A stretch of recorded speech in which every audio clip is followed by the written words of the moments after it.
So this dude, at one time, decided he was going to complain on the server about how his friend was making fun of him because his friend also writes fan fiction and had finished his second quote-unquote book for his story.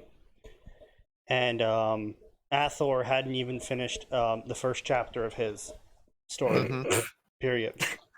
Okay. And they've both been working on it at the same time, for the same length of time. And the reason why Athor has made absolutely no progress on anything is because he sees a new fandom that he likes, and he decides to include that into his massive crossover of an entire... So the premise of this story is a band of 4 OCs based off of characters he likes from different series who are the children of a various mass crossover of those said series, go on completely inane adventures that have absolutely no meaning whatsoever. Like one time, he tried to come up with this arc where one of the main characters lied to his family about being sick so he could go be a superhero. And to do this, he made a bunch of deals with demons to create a body double that would act sick for him. Uh-huh. What? That's not just somewhat retarded, but very retarded. And the entire arc is about how the family never so this is the best part.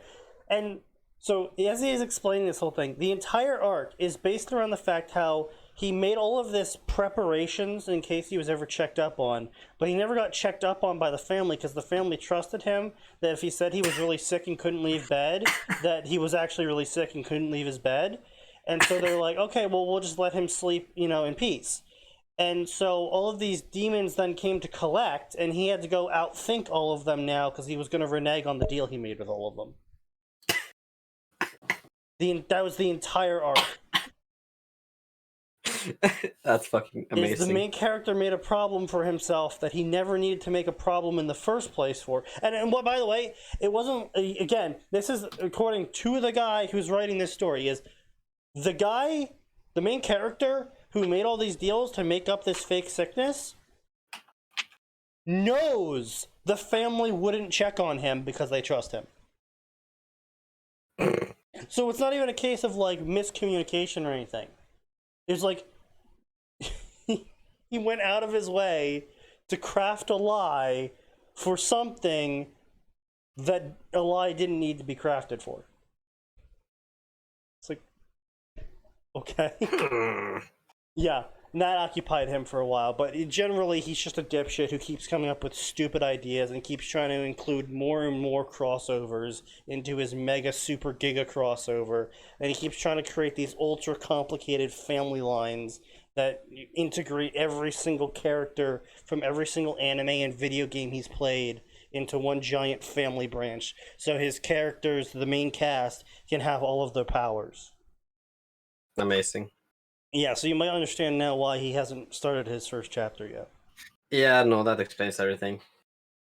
But anyway, he comes in and he's like, they're making fun of me for this. I'm like, oh, don't worry, you really don't have to worry about the quality of fanfiction or the length of fanfiction, since you will never write a story that started off as a fanfiction of a generic young adult novel, and it was just purely porn about beating a young woman until she loved you, but it was okay because you were rich and handsome, and then you go on to publish said story and become the #1 best-selling women's book. You're not wrong. Yeah. So... He's got a point. Yeah, pretty much, yeah. So there's going to be a lot of cringe today, so I just want you guys to get ready for that one. So it's going to be a Harry Potter slime crossover we're going to start with today. I've already started drinking before the stream. So excellent. We're ready. So let me just do the thing where I... hello, Internet. This is Fanfiction Contempt Theater 9004. I'm your host, SneakyDevil. And as I said, where we have a Harry Potter slime story to start off the night with. Amazing. Actually, you know what? Before we start off the night, that author responded, by the way, the guy I sent the review to. Oh, good. Amazing. Do you know what? We haven't had one of these in a while. Let's see what Sneaky's incredible vitriol has spawned for us. Oh boy. Great amusement, no doubt. So, okay, well then. I also, another little story as I get this PM up. Apparently, I forgot my charger at my job. Oh, God. And, here we go. I forgot my charger at my job, and so my phone died on Monday, and usually that really isn't a problem, because nobody calls me on Monday, because I don't work Monday. And apparently the coworker who is supposed to be finally coming back on Tuesday, didn't show up, and she apparently had texted me last night that she wasn't going to show up tomorrow, and I should come in. Why would she text you? Because Dave would say, make her work anyway. You know, her boss would say... right, but like... Yeah, because I'm closer, and she knows I'll agree to it.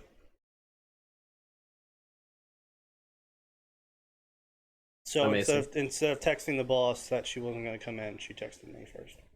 Because I guess you'll just take the hours. Yeah. I mean, it's money. Yeah. Yep. But anyway, so the guy that I totally dunked on when I said that his story was absolute garbage, that I raged out about last podcast, replied, and actually pretty good cheer too. So he says, for what little it's worth, the reboot and most of my other stories are better with all of this to a certain degree. I can't say if it's good, but the comparison to the trash fire originally was, it might as well be a nugget of gold. That is a gross overestimation, but whatever helps you sleep at night. I won't blame you if this turned you away from me for good, though. However, I've been taking a look at a lot of my older stuff and going, good God, why did I think this was okay? I won't be deleting any of it. It feels a little bit disingenuous, and I like having a record of how far I've come. Now, I will say, he took this in good cheer. I basically shit all over him and said, here's your review. And he said, you know what? I don't blame you. Now, he's definitely not quite there at the point where he understands where he went wrong, because he is still saying that his new version is good comparatively. And it's like, yeah, that's like saying I polished this shit until it shined. Yeah, you still have a ball of shit. Yeah. Just because it's now a shiny ball of shit doesn't objectively make it better than the previous ball of shit. Indeed. And yes, that's also, by the way, a thing that has been proven, is that you can, in fact, compact a ball of shit and then shine it. That is possible. And why did mankind discover this? Mythbusters. Yeah, I was gonna say, that seems like the perfect thing for Mythbusters. Like, on one hand, thanks, guys. On the other hand, thanks, guys. Yes. You know, Yeah. like, on one hand, they showed us how Hitler survived. On the other hand, they polished a literal turd. Yes. As expected of Mythbusters. Indeed. So anyway, I suppose, by the way, I should clarify that they showed us how Hitler lived thing, as people often wondered, how did he survive a bomb blast going off literally next to him? probably the obscene amount of concrete in between him and the bomb blast. There was no concrete. This was the briefcase That bomb is that was this. under the table. Oh, the briefcase bomb. Yeah. Yeah. Yep. Operation Valkyrie. Yep. But yeah, so I'll probably save responding to him later. Fully actually responding to him with genuine criticism now, because he actually took it pretty well. So I'll put that off, but we will recognize that he took it like a champ. Good on him. But anyway, Time for trash. Yeah. Yay! So this is that time the slime was a father. I have so many problems with this. Yes. Oh, Satoru God. Mikami has died not only once, but twice. As a matter of fact, this was his second reincarnation before becoming Rumiru Tempest. Go to hell. Wait, hold on. His second reincarnation. So wait, he's died 3 times then? That's how math works. Because if it's his second reincarnation before becoming the slime, that means he's died 3 times before becoming the slime. That is correct. Okay, yeah. This implies that slime is go round number 4. The 4th time, yes. Although I will say this, it'd be hilarious if the first 3 he just kept getting progressively stronger and stronger until finally whoever was putting him back was like, okay, that's it. I'm gonna make it so that you can't possibly lose no matter how stupid you are. That's fair. His previous life was filled with I have died 4 times and now the gods take pity on me.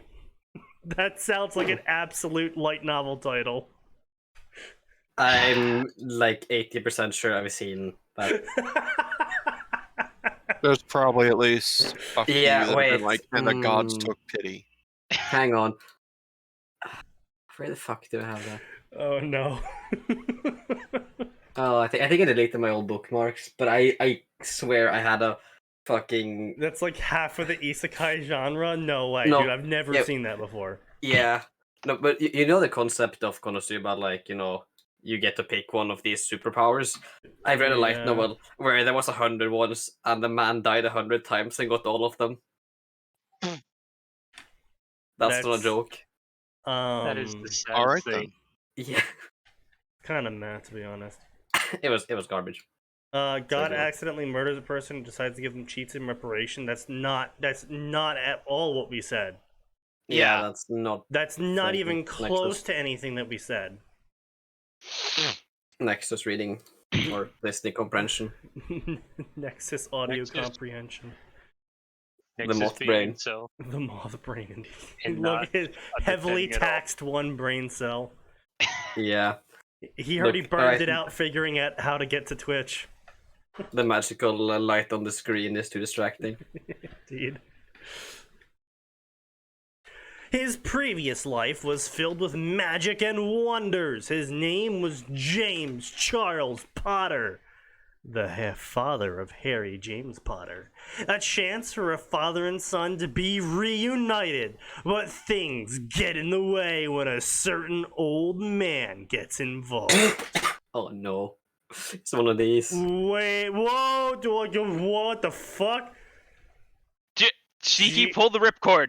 We need to go. We need to go. James Potter times Ramiru.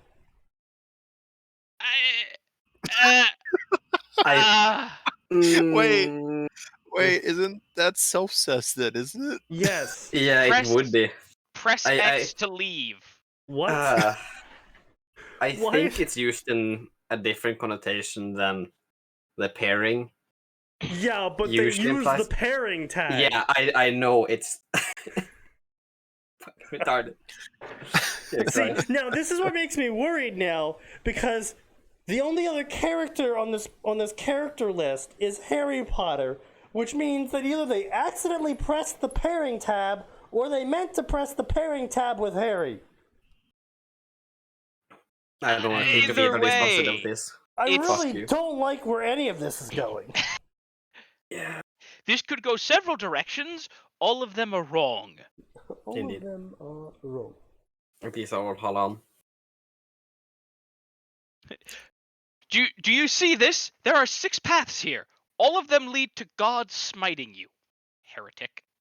Now, I will say, I did get I don't remember if this was actually a moment in the anime, but I did get a moment of amusement out of, it was in the light novel, though, when he ate the girl, that he later used her, I guess, appearance. As the base for the human, yes. Right. He the author did have a moment where the slime was like, "Oh, I'll copy her completely. Oh wow, having boobs and the other thing is Twitch banned thing is very weird. I won't have those then. Well, wait a second. What if I had my old organ? Oh, I don't like having that either." And so yeah, he's genuinely sexless because he is a slime now. And he's like, Yeah. it's really weird having a sex organ as a slime. Yeah. So he's just like, what if we just didn't? Yeah. And so I do give, I'll give a nod to the author for that one. A lot of people miss it though, and really, really, really like writing romance stories for this section. And it's kind of really weird.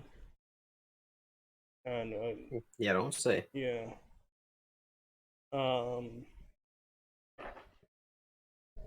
Astolfo more like Asterfo. What? What? I don't get the joke. I don't get it. Yeah, I don't get the joke. That doesn't.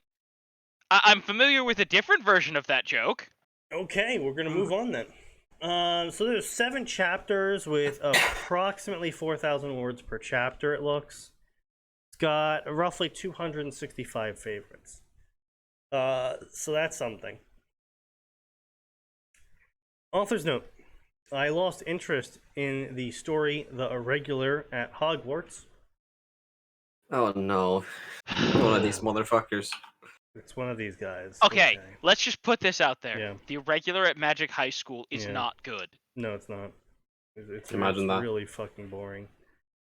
And just garbage in general. Like, the only way that story could be interesting was if the MC was actually clever and actually interesting, and you haven't done that. Yeah. So go read any one of the, 4 different versions of that story that just involves someone making magic items and is much more interesting. More or less, yeah. I mean, there was that one story that played it off for comedy. Something along the lines of but I don't want to be the demon lord or something. No, okay, One. that's like funny, though. 10. It's completely different, but that one is funny. Yeah, no, that story was genuinely amusing because they played all of the tropes for comedy. Yeah, they got serious later on, but they played Which it all was for super comedy. weird. Really. Yeah, it was kind of like a question mark why are you guys doing this? But it's like fine, whatever. I mean, at least it's completed. It was an anti-joke, but it loses its value if you don't know it. I'll give you a post-irony clap. You just imagine it.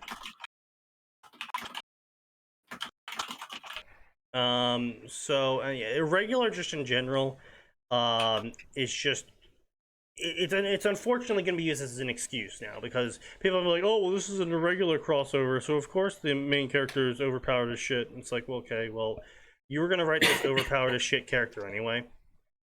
Don't try and hide behind the fact that it's an Irregular crossover to do so. Or not even a regular crossover, Irregular inspired. Yeah. But yeah, wow, I lost interest in writing it. It's like, wow, yeah, because the plot's super boring, and writing Harry being so OP, he just aces everything, is 0 tension, 0 amusement, and because you're probably not that funny, you probably also can't think of any good jokes to put in there either, so yeah, I'm not surprised you got bored writing it. Plus the anxiety of reviewers wanting things got to me. Amazing. This just reminds me of the idiot that decided to not post a review on SB and waited something like 7 months. Yeah, so Gray. So I finally got Gray to post the Undying Scarab story on Fanfiction and whatnot. Yep. Why? Some guy dropped a review complaining about something that hasn't happened in a chapter that hasn't been posted to fanfiction.net yet. Because he read the version on Space Battles, but he didn't post this response on Space Battles because he knows he's wrong about all of the points he made, and he didn't want to be called out for it on the forum. You? Wow! he was straight up just like, Taylor wouldn't justify killing kids. And both Gray and I were like, are you dumb? Did we read the same book? Did we read the same story? Yeah. Oh, man. She wouldn't justify this thing. Oh, yes, she would. She also... She, in fact, did justify it. Yeah, I know we said that, yeah. Go ahead, Greg. He also tried to tell me something about Joker or something. And I've never watched anything from Batman. I fucking started the entire review with, like, the Joker put a bomb on a cruise ship and gave it to the passengers, saying that unless they killed the other passengers, the bomb would go off, and the passenger threw the explosive away. And it's like, what the fuck does that have to do with anything in this story? I don't... Like, I'm trying to connect the dots that, like... And then Gray's like, I didn't watch Batman. He's like, what? You didn't watch Batman? Any of them? It's like, what the fuck? Yeah. I didn't watch or read Marvel or DC. I lived a sheltered life. I just don't care. Like, I really don't know where the author's going with that, because, like, the entire point of what happened with the Joker there was, let's do a social experiment. And it's not really a good social experiment, bro. because it only in that situation, it only takes two people doing the right thing to make sure that nobody explodes, versus... the only way the experiment actually works is if you give every single person a detonator. Right, exactly. And you have to make it's the prisoner dilemma, yeah. Yeah, classic. Where if everyone says no, then it works out. And if a single person says no, then it doesn't work out. Yeah. Yeah. It's just so dumb. Yeah, and there was no prisoner's dilemma at any point in this in Undying Scarab so far. Like, there's... I would say they might have been trying to make a point that people will generally trend towards doing the right thing, except we've already seen that Taylor is at best... She's not a good person. Amoral. At best, amoral. Person. And correct me if I'm wrong, but isn't she like mind controlled at this point? Oh yes. Yeah, no, she's still mind controlled. Like, even in Arc 2 now, she's still mind controlled. It's been lessening as it goes on due to varying factors, but she's still mind controlled. Yeah. And more importantly, even if she wasn't mind controlled, right? Like, we've seen with characters like Sylvanas, and who's the dude who what was the paladin who took the Lich King's throne? Balthazar. Yeah, Bolvar, right? Even someone who started out as what 98% of the populace would agree is a rad dude has become a dick. He's kind of become a little bit bitch. Because he's undead. Yeah, more or less. And not only that, so now you're taking someone who was decidedly not a good person and removing their sense of... right? In fact, Taylor's ability to justify atrocities has gotten even worse because now she can bring people back from the dead! Well, mostly under her control, but yeah. Well, yes, but like, I'm saying, like, her ability to rationalize has gotten even worse because now, yes, this plan killed 200 civilians, but I brought them all back.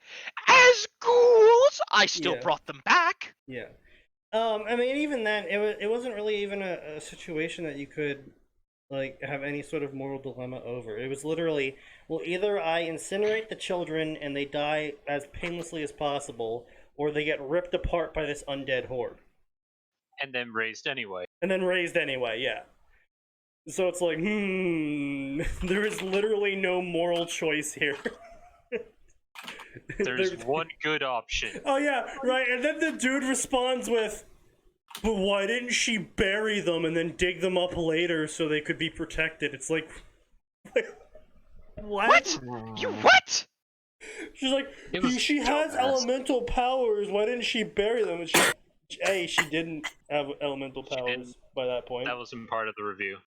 Well, wasn't it? It was just Barry. Just Barry. Oh, yeah. just Barry.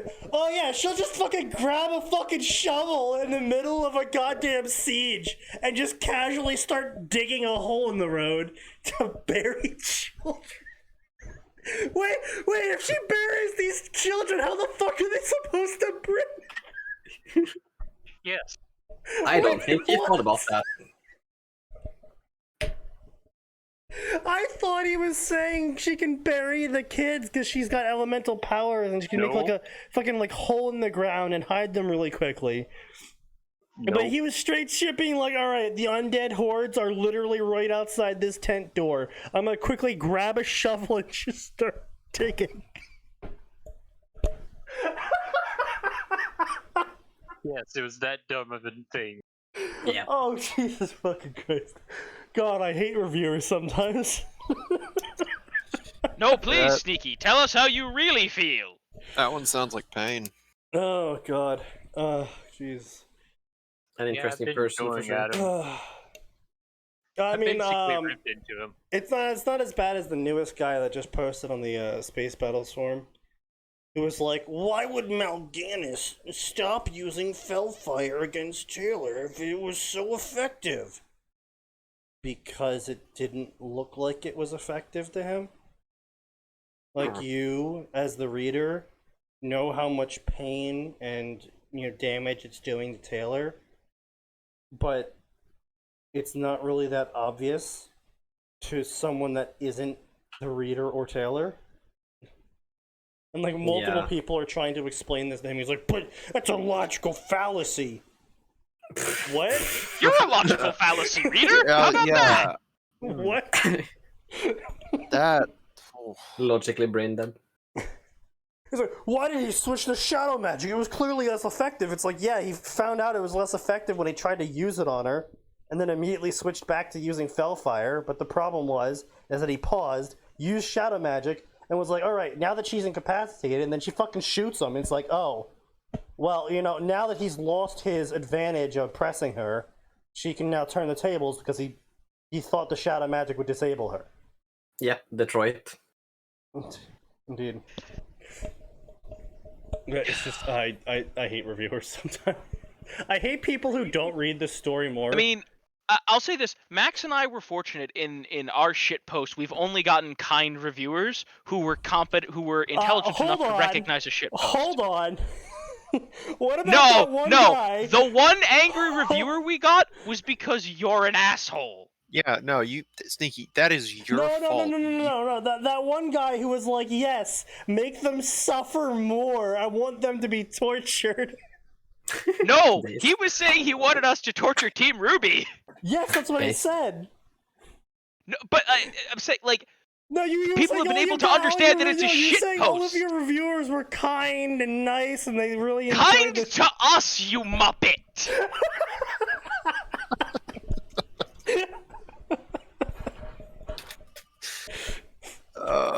So anyway, let's get past this author's anxiety issues over the fact that people don't like the exact same thing he does. You fucking idiot. Amazing. After Max, we should contemplating finish that story sometime. After contemplating for a while, I figured it's about time to write a story about these two works. No, it really isn't, author. Really actually, I would say it's the opposite. It's the time to stop. Yeah, it's definitely time to stop. To fucking insert that meme. Just time. It's fucking. You know what? It's time to stop. You know what? I've got here my copy of Fahrenheit 451. Yeah. Which decent book, vastly overused in reading curriculums. But you know what? I normally disagree with burning books, but in this case, let's call the firemen, ladies and gentlemen. There's some books that need a burning. I mean, I'm just saying, right? Hear me out here. So if we set fire to the author, we can prove that burning people at the stake works. True. Listen, Sneaky, we already proved that with Joan of Arc. I was trying to go somewhere with that, and I was like, wait a second, hold on. No, that's pretty much where I was going with it. Yeah. Fucking.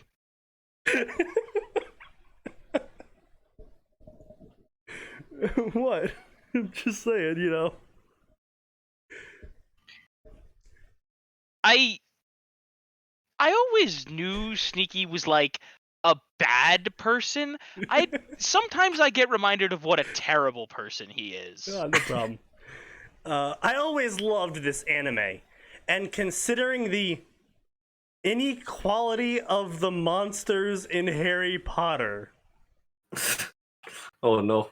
Wait, are we rights gonna get Harry Potter MLN? monsters? Monster Live Matters? Yeah. Oh, Jesus Christ, please. I don't want to get banned.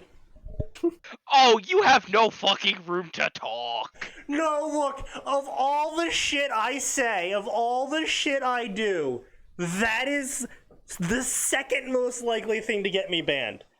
The first most likely is Arn dropping a hard R. Bruh. I haven't so far. It's been over a fucking year. I know. And by the way, we're all suitably impressed. Do I get Chick-fil-A or Wingstop for dinner? Obviously Chick-fil-A. Yeah, always support Chick-fil-A. homophobes. It's never a question. Elf lives But matter. like Chick-fil-A is $8 more expensive. That's a fair point. For But delivery. however, But it's also actual food, yeah. He's got you there. as far as we're aware. Most likely. Now, I will It's- say Probably not made from people. that's a Potentially. likely, that's a conclusion you can come to, probably. And it's something you always have to be on the watch out for in Chicago. Chicago. Okay, hold on a minute. Sneaky, you live in Jersey. You know just as well as I do that food trucks selling people exist. No, hold on, not in New Jersey. No. Oh, I don't believe that for a hot fucking minute. No, we have too many crops here. We're too good. We're too good at farming here. No, Sneaky.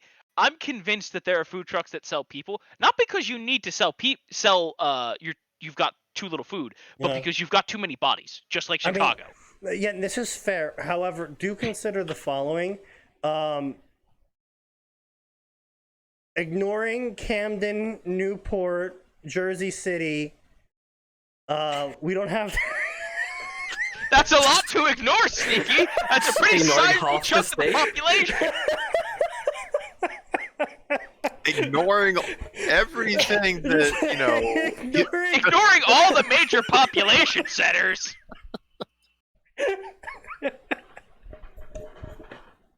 Just take those out of the equation, and there's not enough people to sell. Well, okay then. Math. Yeah, that's how math works. Ah, you're a fucking idiot. Why not just write about it? Plus, Satoru Mikami looks like James Potter to me. What? What? What Mental the retardation fuck comes in many forms. author? What? interesting world this author lives in. Yeah, that's a very... Man, I too look at James Potter and I go, man, that guy's Japanese. Yeah, he's real Japanese looking. He's so Japanese, he has 8 generations of being in Britain. Like, Jesus. Luke Skywalker looks more Asian than James Potter. I mean, a little bit, yeah. Again, I only work on chapters when I have inspiration to do so. That's a bad policy. You should get paid to do that. I was gonna say, to be fair, Max didn't want to write until he got so annoyed with Ruby, he looped back around to wanting to rewrite it. Yeah, it's the horseshoe of writing. Things are nice, so you don't write. You hate it, so you write, and then you hate it too much, so you don't write. James, rush down the stairs. I was honestly kind of excited when they actually showed off what the staff did in Ruby for Volume 8. Uh-huh. And then they killed it. No, and then I sat and thought about it. It's like, if they were consistent with the rules, Penny's human body would have disappeared the moment they made that magical gateway. Yes. Yep. And she would have been Thanos snapped right out of existence. Now, the real question is, could they have snapped her out of existence and then just made the body again and she pops back in, since her body is tied to that soul? Because if that's the case, they should have just, right, if she's about to die, just stop making her body. She's invincible. Oh no! Cinder's about to kill Penny! Boop! Yeah, well, I think the argument was like, because he can't destroy stuff, it's like, well, if that's true, anything he leaves behind can't physically leave. He has to destroy the object to make the new one. I mean, I guess, but Rules. yeah. Rule consistency is important with stuff like this. If you're gonna take the time to lay down rules for a magical relic, you either stick to them or you don't make them. I mean, I'm just saying, like, you know, maybe like even a simpler solution here is just like I want a glass jar, a really big glass jar to put Cinder in that can't be broken, and Oh no. No holes in the lid. Oh no. Yeah. He's gonna make a cum jar. Oh no. Sneaky no. So here's what we did. How did you guys finally beat Salem? We had the Staff of Creation make a box exactly the size of Salem and threw it in the fucking ocean. And then we threw the staff into outer space. So, fun fact, there's now a Salem-sized unbreakable box in the ocean. And there's a Staff of Creation-sized rod in the sun. Yeah. Curious. In the sun, indeed. Weird how that happened, eh? Don't ask how either of those happened. Yeah. Also, because of the stipulation, like, you have to be able to explain it to me. It's like, oh wow, anyone who has delved into stupid conceptual bullshit stories as much as I have, oh, that is a playground. That is an absolute playground. I had a gun that killed people when I shot them. Amazing. Yeah, there we go. Boom. It's like bang. All right, Cinder's dead. Like, bang. Salem's dead. I need some blueprints here. It's like, here's a Smith & Wesson 44. Right, yeah. This is how the bullet works. Or Ruby just being straight, just be like, all right, I want a magazine of 50 caliber rounds that are auto-tracking headshot rounds that anyone that I want to hit with them will always be hit by them, and when they get hit by them, they die. And here's the exact dimensions of a 50 caliber round, and here's the exact dimensions of the magazine. Chop, chop. Come on, Magic Man, get making. And then Ruby turns her aimbot on and proceeds to save the world. Amazing. Yeah, no, I really don't think they didn't think that thing through. No, they really did not think well. it through at all. No, honestly, it's abundantly clear that zero thinking went into that damn thing. I think, honestly, all of the relics were just bad. Period. Deus Ex Machina. Just having the relics in general, like the idea of relics, bad. No, Amazing. I don't think having them is bad. Like, there's nothing wrong with having a MacGuffin. The way that they're handling them is really stupid. Like, no, because Ozpin holding the stupid ball when he uses the Relic of Knowledge, that's dumb. The Relic of Knowledge, how it works, kind of interesting. The problem is, though, it doesn't have narrative relevancy.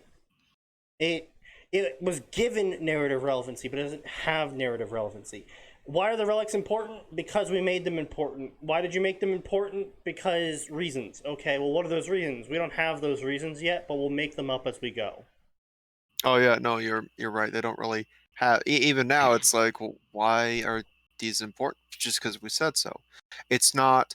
They hold the keys to solving every problem. In fact, having the relics causes problems. Like, you could have this whole situation be like, Ozpin sealed Salem's power, and these 4 relics are actually keys to unlocking Salem's power, because that was the only way he could do it.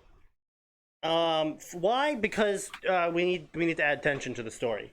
And so that's the reason why Salem is hunting down these relics, not so she can bring back God or whatever, so he can Thanos snap the world or something, but because she wants power back. And that's why Salem hasn't been a threat, because all of her power is sealed, and that's why she has to work through intermediaries.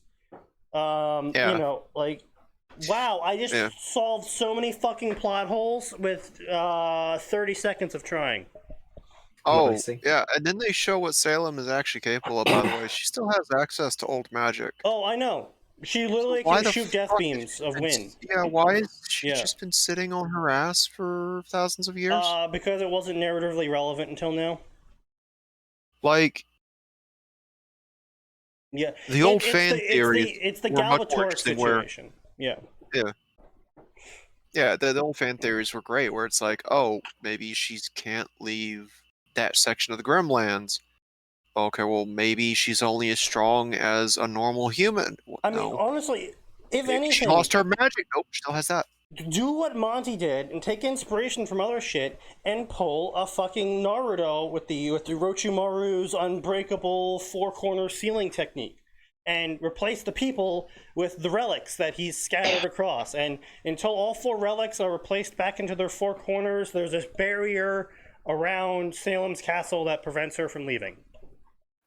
Well, right. You could even like I forget, Sneaky, the super high level D&D spell that's literally you get to put them in a super prison, which can't be broken, can't be magically dispelled except by the fucking wish spell, and you just have to set one reasonable condition.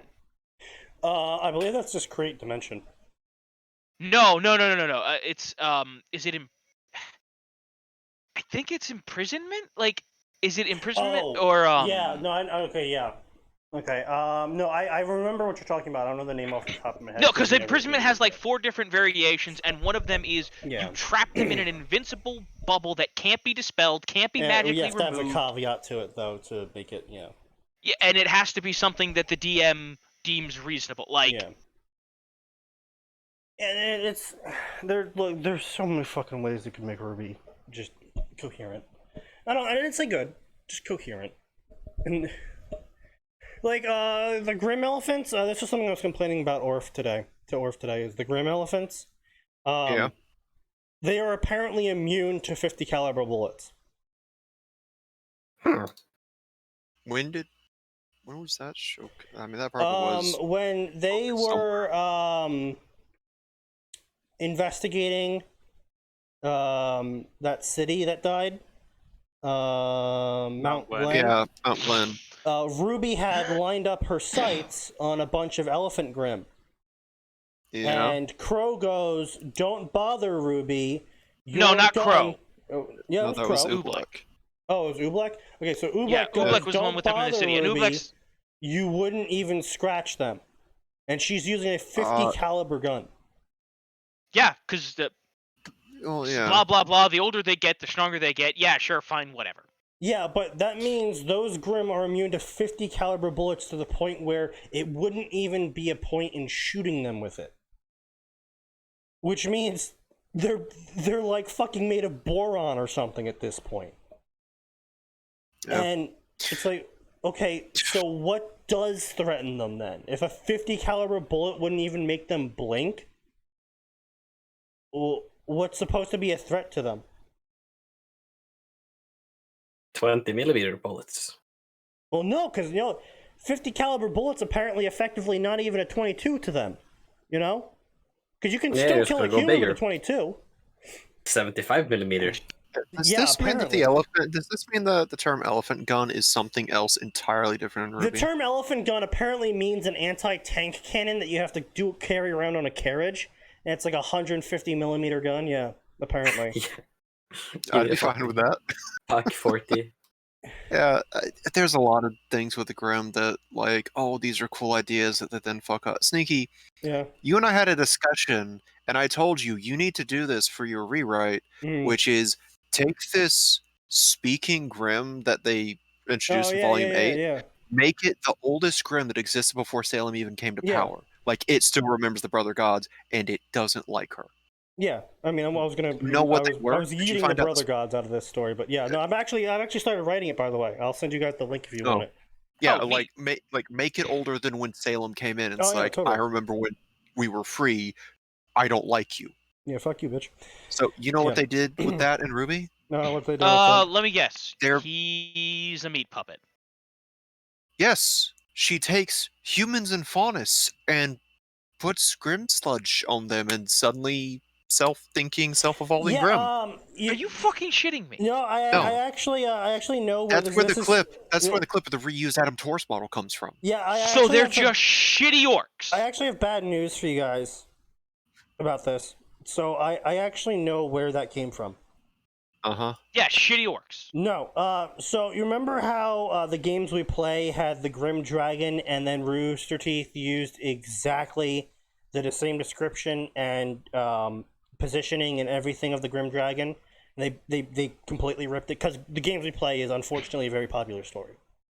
They just completely ripped the Grim Dragon from the games we play and put it into Ruby. Wait, Kevin was introduced after that point in the story?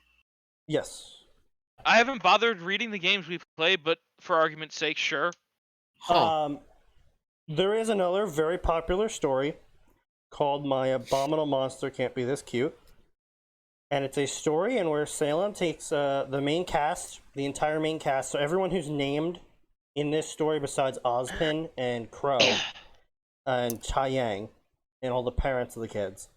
So the entire main cast of Beacon in general, including Neo and Raven, were dunked into Grim Sludge, and they became half Grim monsters loyal to Salem, who could evolve different traits as they progressed.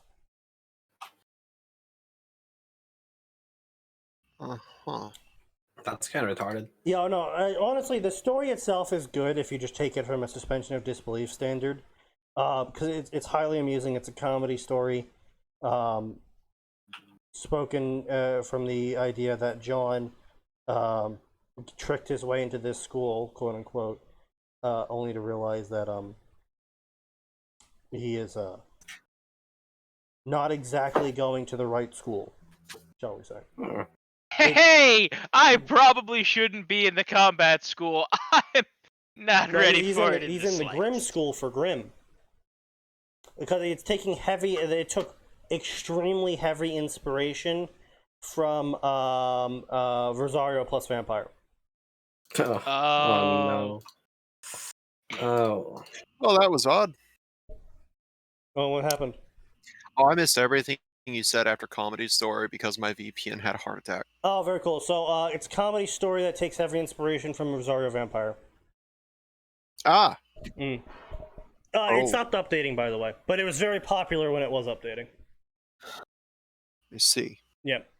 So anyway, yeah, canon shit, canon garbage, James dies, blah blah blah, Voldemort, wait, hold on. Blah blah blah, snake face, blah blah, some potential, blah blah blah. Okay, so Voldemort. A light blue slime woke up from his dream. He ponders about it. Oh my god, this is so fucking dumb already. Yeah, so I know we just started, but yeah. Amazing. So basically, the slime is remembering his previous life that he apparently forgot. Which is a premise that's already really dumb, because it's already established that he remembers his first life as Subaru Megumiyama, whatever the fuck his name was. Not only does he remember it, he remembers it clearly enough to be like, fuck, I want running water, I want... And describing a whole bunch of utilities and foods, shit. And, I want booze.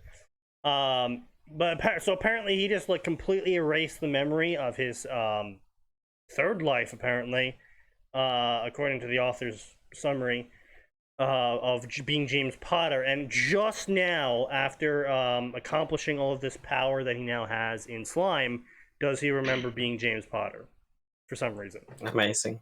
Arbitrarily. Yes, I see. So yeah, demon butler named Diablo, blah blah blah. Strange dream, do you always have strange dreams? No, it's a dream, blah blah blah. Don't you have a meeting today? Blah blah blah. The runes, blah blah blah. A million years old, blah blah blah. Vestas research team, yeah, blah blah blah. Rumor City, capital city, blah blah blah. Canon garbage, blah blah blah. Canon garbage, canon garbage, canon garbage. Everyone loves him. Canon garbage, canon garbage.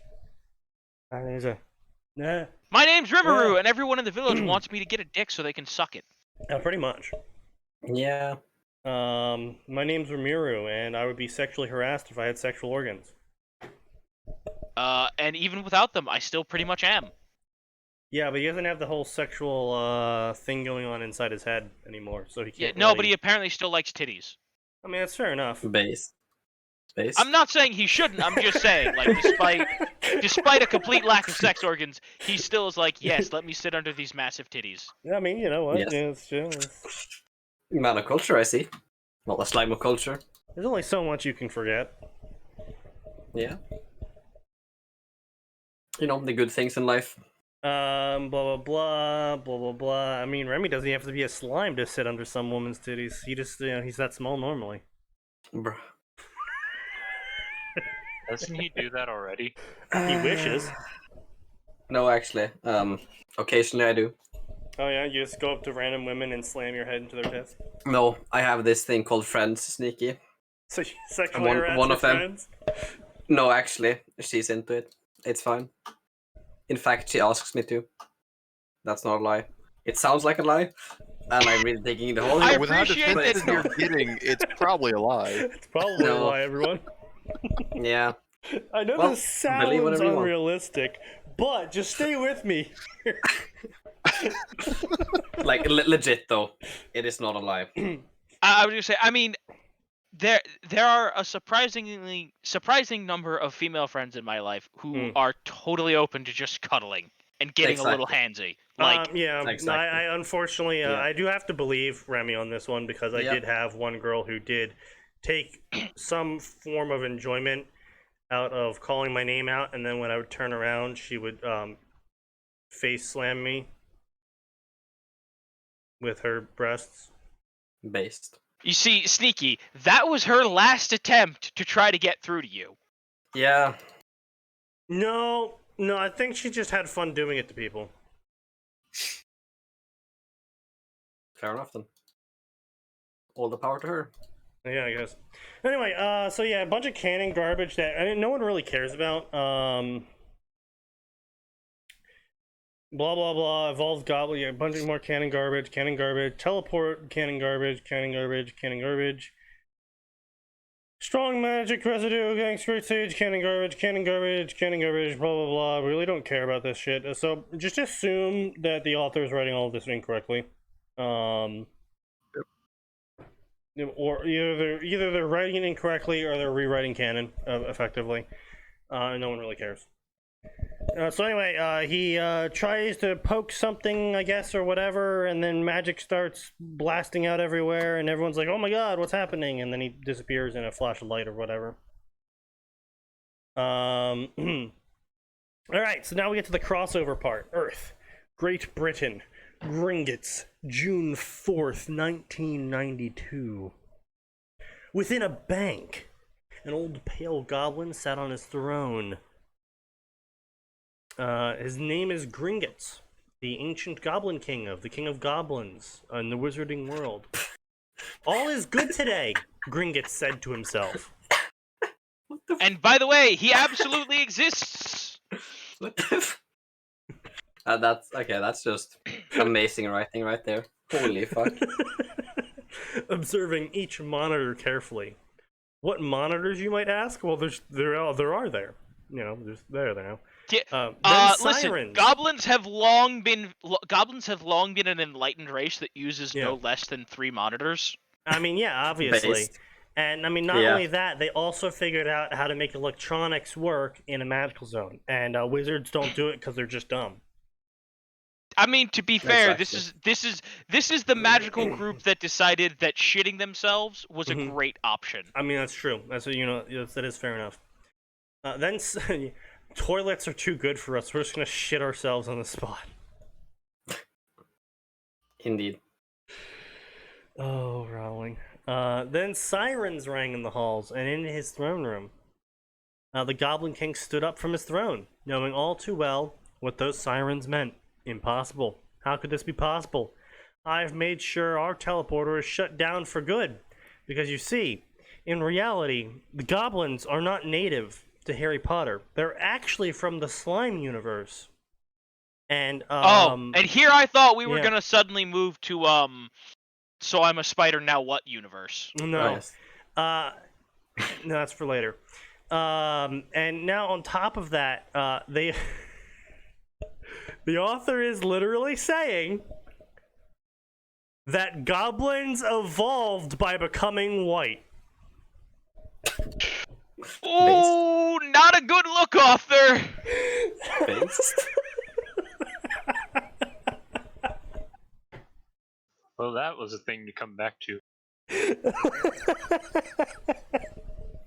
Indeed. So anyway, yeah, the more advanced goblins are white with long noses and an unquenchable thirst for gold, and they rub their hands together a lot. Okay. Where have I heard this before? Oh my god. As much as I hate fanfic authors sometimes, I just have to sit here in awe occasionally. Yeah.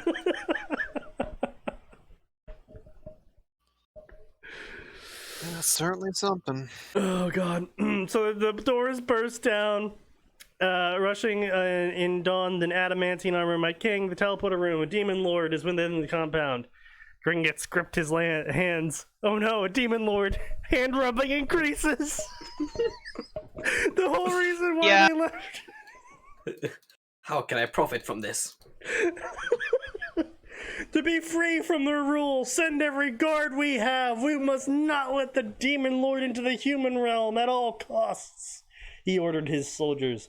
Sir, they both responded, heading out to inform the goblin army to assault the demon lord. The old goblin then walks over to his armor stand with silver armor. Why did on they it. suddenly have a goblin army? How did you really? I feel like at minimum they just had it. Dumbledore would have known about a goblin army. No. They kept it hidden deep beneath There's been the a minds billion of fucking Moria. goblin wars, hasn't there? In HP canon. Yeah, I know. I mustn't let my people suffer anymore. Let my people go, he says to the demon lord. Oh my god. Let them go from Egypt. The author has to be doing this on purpose, right? I must defeat the demon lord at all costs. If he isn't, then by God. Who does the goblin overlord send a letter in order to make an independent goblin country? The Minister of Magic? There is no independent goblin country. You see, they actually are the they're a not an ANCAP. They are a actually shit. Are the goblins a anarchist monarchist capitalist nation? It's an anarcho-monarchy. Are they actually The goblins are a mess, is what the anarcho-monarchy goblins are, capitalist? Sneaky. I wouldn't call them anarcho-monarchy because they don't really have anarchy. Monarcho-capitalist, absolutely. I guess. Yeah, but not anarchist. I mean, They have too much government. I mean, actually, from what we've seen, they don't have any fucking government. Well, I mean, yeah, but just because we don't have any proof that there is any doesn't mean it's proof there isn't any. I mean, that's right? fair. That's fair. Hitler is in Argentina after all. Exactly. Sneaky.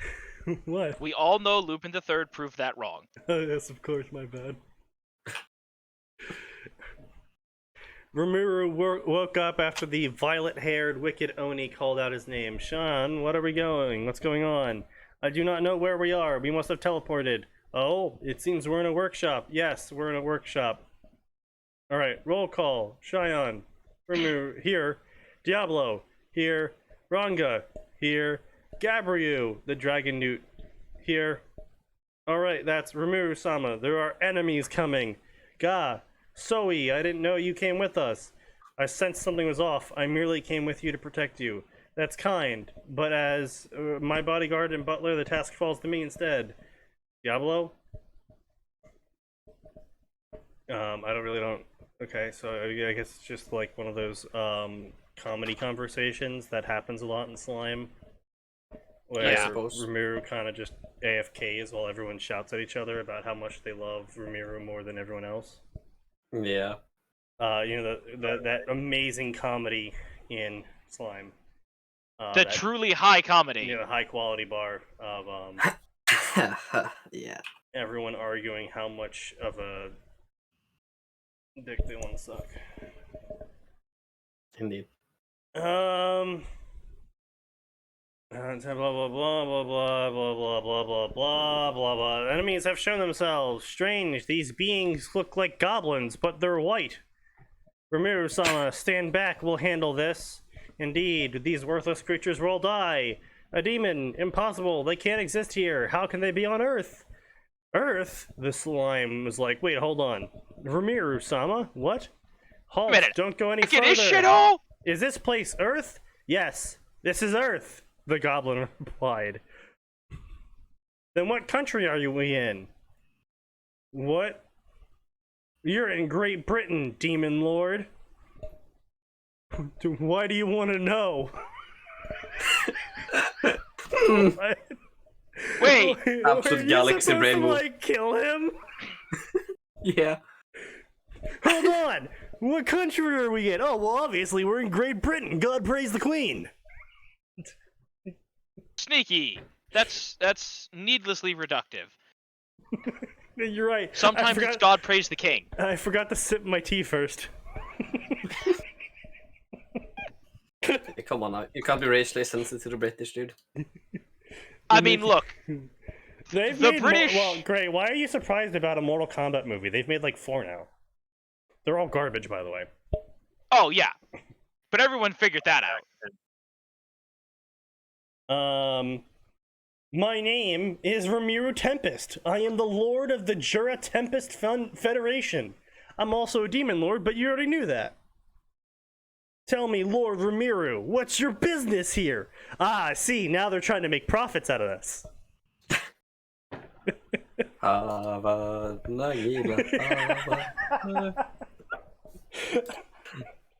We wouldn't make the jokes if the author wasn't.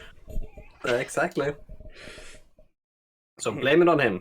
Gringotts, why does that name sound familiar? The Goblin King looked at Okay, Rimuru. no, author, no.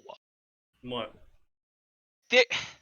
Why does this name sound familiar? Now that I'm suddenly remembering this other life that I completely forgot. Just fuck off, right, author. yeah, This is so bad. Yeah. The Goblin King, honestly, I don't know why the author didn't just go with Rimuru ends up in Harry Potter and then adopts Harry, because that's shit he actually does. That is like the basic plot beat of Slime, is that Rimuru goes somewhere, ends up adopting someone who's either an outcast or maligned by the local area people, and then makes everything better. That is literally the plot beats of Slime. I don't know why he couldn't have just had Rimuru adopt Harry. Like, that is so in line with the plot beats of Slime that I don't know why you're trying to justify it. Because the author has to masturbate on the plot as well. I guess, apparently. I don't know what it is about the average fanfiction author, but it's just like, your idea could have worked if you stopped trying so hard. Yeah. If you actually put less effort into it, this would have been better. Indeed. A dire wolf, 2 ogres, a lizard man, and a demon. They seem different since the last time I saw their race. More evolved. It seems you're not lying, Lord Rimuru. We don't trust you, however. You were literally set to kill him like not even 2 minutes ago. Weren't you supposed to kill me?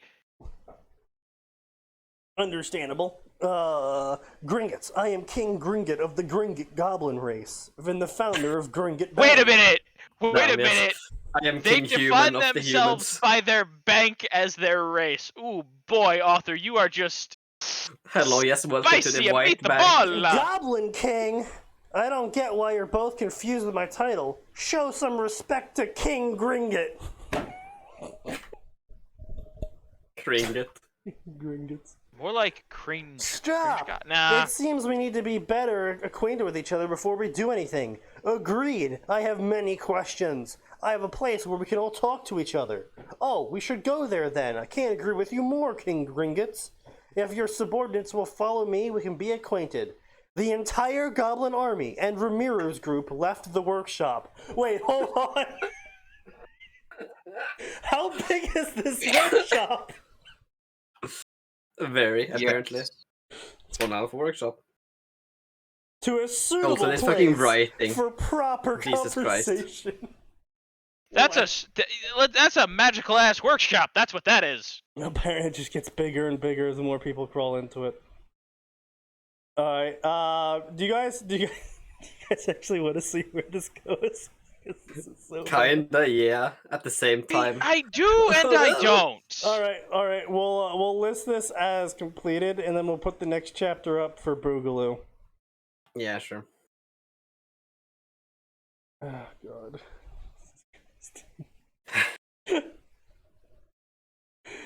Oh God. Amazing. Harry Potter, My Hero, Yokosenki. Oh, yeah, here we go. I got some, Aladdin Yokosenki. Wait, what? What? Hang on. What? Aladdin Saga, the Tanya the Evil. Okay, so Okay, you know what? Let's go. Yeah, we're going in. Ruin Aladdin more than Disney could have. So Listen, I want to see the genie forced to make artillery. so so our options. What is here... your first wish, Tanya? For the god of artillery. The god of artillery. Gorgonworks show up. Oh, please, that'd be Sigmar. Or actually, no, I guess it'd be... Who's the dwarf fucker? Do the dwarf have gods? Yeah! They have ancestors. No, they have ancestor worship, dude. Well, like, Valea is the goddess of hearth and home. They do have gods. They don't really worship them, but they're, like, important still. I'm gonna say, they have them. Yeah. There's none of artillery, though. I don't think there's one of artillery, no. Anyway, so, we have Aladdin, Saga of Tanya the Evil. We have Ruby in Saga of Tanya the Evil.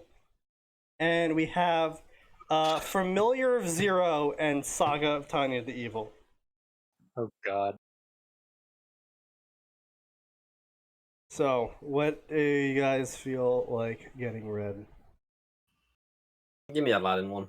Yeah, let's go. I mean, Aladdin's the most out there. Like, we gotta go with Aladdin. Alright. Yeah. Surely.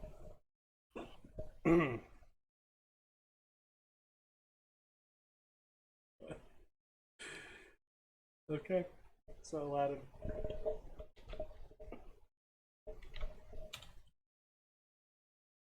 So this story is called A Wish with the Best Intentions. Aladdin makes a very different set of wishes. No, you don't fucking say.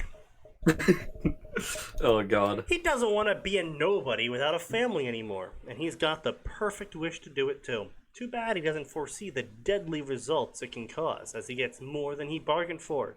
And the results speak for themselves. With Tanya as his new sister and an entire empire to rule, may being X be with all the citizens of Agorba. Okay. The city of Aladdin. Agrabah? Yeah. That's what I said. You made it sound like something that Gura invented. I'm gonna goom! Oh God. She's booming. She's booming! That is something she actually did say. I know, it's great. Yeah, I was saying it for the others. The fucking shark. Also Gargura juice. Freshly squeezed. Freshly squeezed Gargura juice. For me. Well, hey, don't forget about the Gargura eggs. Oh yeah, right. she lays eggs as well. She lays eggs. Truly, we can Or the fact monetize that Gura she's, forever. if she's inside you, you can't feel it. Oh, yeah. Yeah, that's right. Also, Yes. her 1-inch weenus. Well, yes, that's why. See, that's what I just said. I know. Yes, I know. Still. What else? Gura is in control now. Assuming Gura control. Assuming direct Gura. Oh God. This is a side project of mine and should be treated as such. You can consider this as a break from my other story. Can we consider it a break from decency? Break from your other story. All right, so author, what is your main story? What is your main dish then, author? Your magnum opus. Yeah. Hello, all. I've been reading fan fiction for many years, and I always felt like contributing my own, but I have bad sleep apnea. Now that I have a CPAP machine, I have decided I'll start writing. I have many story ideas, but I'm only going to write ones that I really want to do. Now that I'm no longer sleep deprived, I'm gonna write. Yeah. Boy, I expect good things. So, let's see here. We got a couple stories here. So, Ground Zero Summoning, which is an X over Familiar Zero story that's completed. A one-shot multi-crossover. After Saito dies in a 1v70k army, Luis ends up getting trapped in a time loop, always starting right back before her familiar summoning ritual. She has unlimited tries to get Saito back, now only if she could remember the runic combination she used. However, time only seems to move forward if she can fulfill the right requirements. I don't really know where it's going with that, because if you're just trying to, like, oh wow, she's summoning thousands of different people, but she doesn't summon Saito. Okay. Damn, amazing. Also, like, I'm assuming she's going to be summoning people that are infinitely more useful and tolerable than Saito. Oh, probably, and she'll be like, I don't like this. Yeah. Jesus Christ, I completely blanked out the poll. This poll will help me decide the love interest for Luis's character. Does not have to be romantic, however. I've been playing. That makes it worse. It doesn't have to be a romantic love. Oh, okay. I don't like where this is going. I've seen enough fanfics. The author? Cease. I've been playing with several ideas. Each of them have their own merits. Regardless, each character will get their own story and plot. Oh, Jesus Christ. Oh, no. I would really like some of my readers' thoughts, however. Please give me your options and select 2 of them. Okay, what are these options here? Hey. I don't know who the fuck Hey is. Tabitha? Okay. None. Based. Gucci. Why? Why did you pronounce it like that? The Gooch. He's the Gooch. The Goochinator. Indeed. Gucci. Please shut up. Please stop. Oh, God, stop. I want to point out, Sneaky went there, not me. Yes, indeed. How else are you supposed to pronounce his name? Guich. Guich? Guich. Guich! How are you, Guich? It's a French name, dude. You don't pronounce that language at all. Here, I forgot to snort twice after saying his name. Oh yeah. One does not pronounce French. One exhales French. Exactly, because half the letters are silent, and the other half you don't say. So, how to speak French 101. So basically, first off, stop saying half of French, as Arn said here. But to really capture the pronunciation for the other half, the French letters you do say, which is actually completely determined by what day you're currently on. No, Sneaky, don't forget, you have to take into account the lunar cycle. Oh, my bad, of course. And whether or not you're mad at the British this month. First thing, I mean, always. Oh, you always are. The British. That's easy. The first thing you have to do is you have to get really mucusy, right? And then you take the biggest line of cocaine you can find. I mean, it's not really mucusy, it's nasally. Yeah, like I said, you take the biggest line of cocaine at the same time and you snort that while, like, gargling your mucus, and that's how you pronounce French. I can't believe you would say that about my mother. Your mother was a whore anyway. I'm so glad she does not watch this podcast anymore. Anymore. All right, listen. Based on everything you've said to me. Look, just because she, remarried like 4 times doesn't make her a whore. Ah! Fuck my knee. Okay. So I don't really know. Fucking metal plate.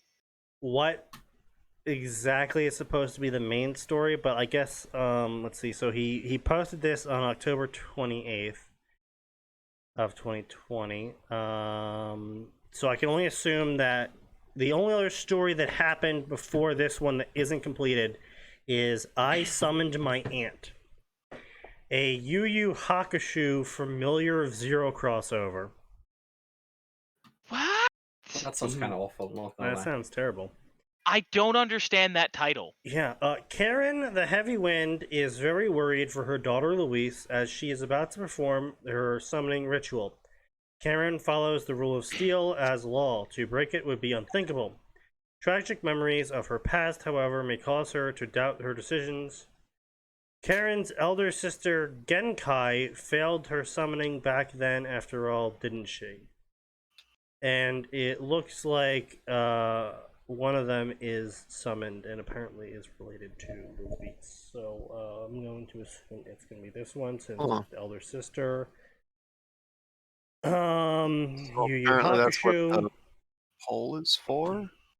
I see. So we're going with the fact that they both have pink hair as to them being interesting. Bruh. Yeah.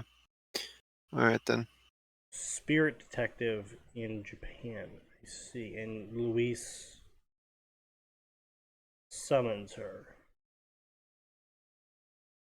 Yep. Oh.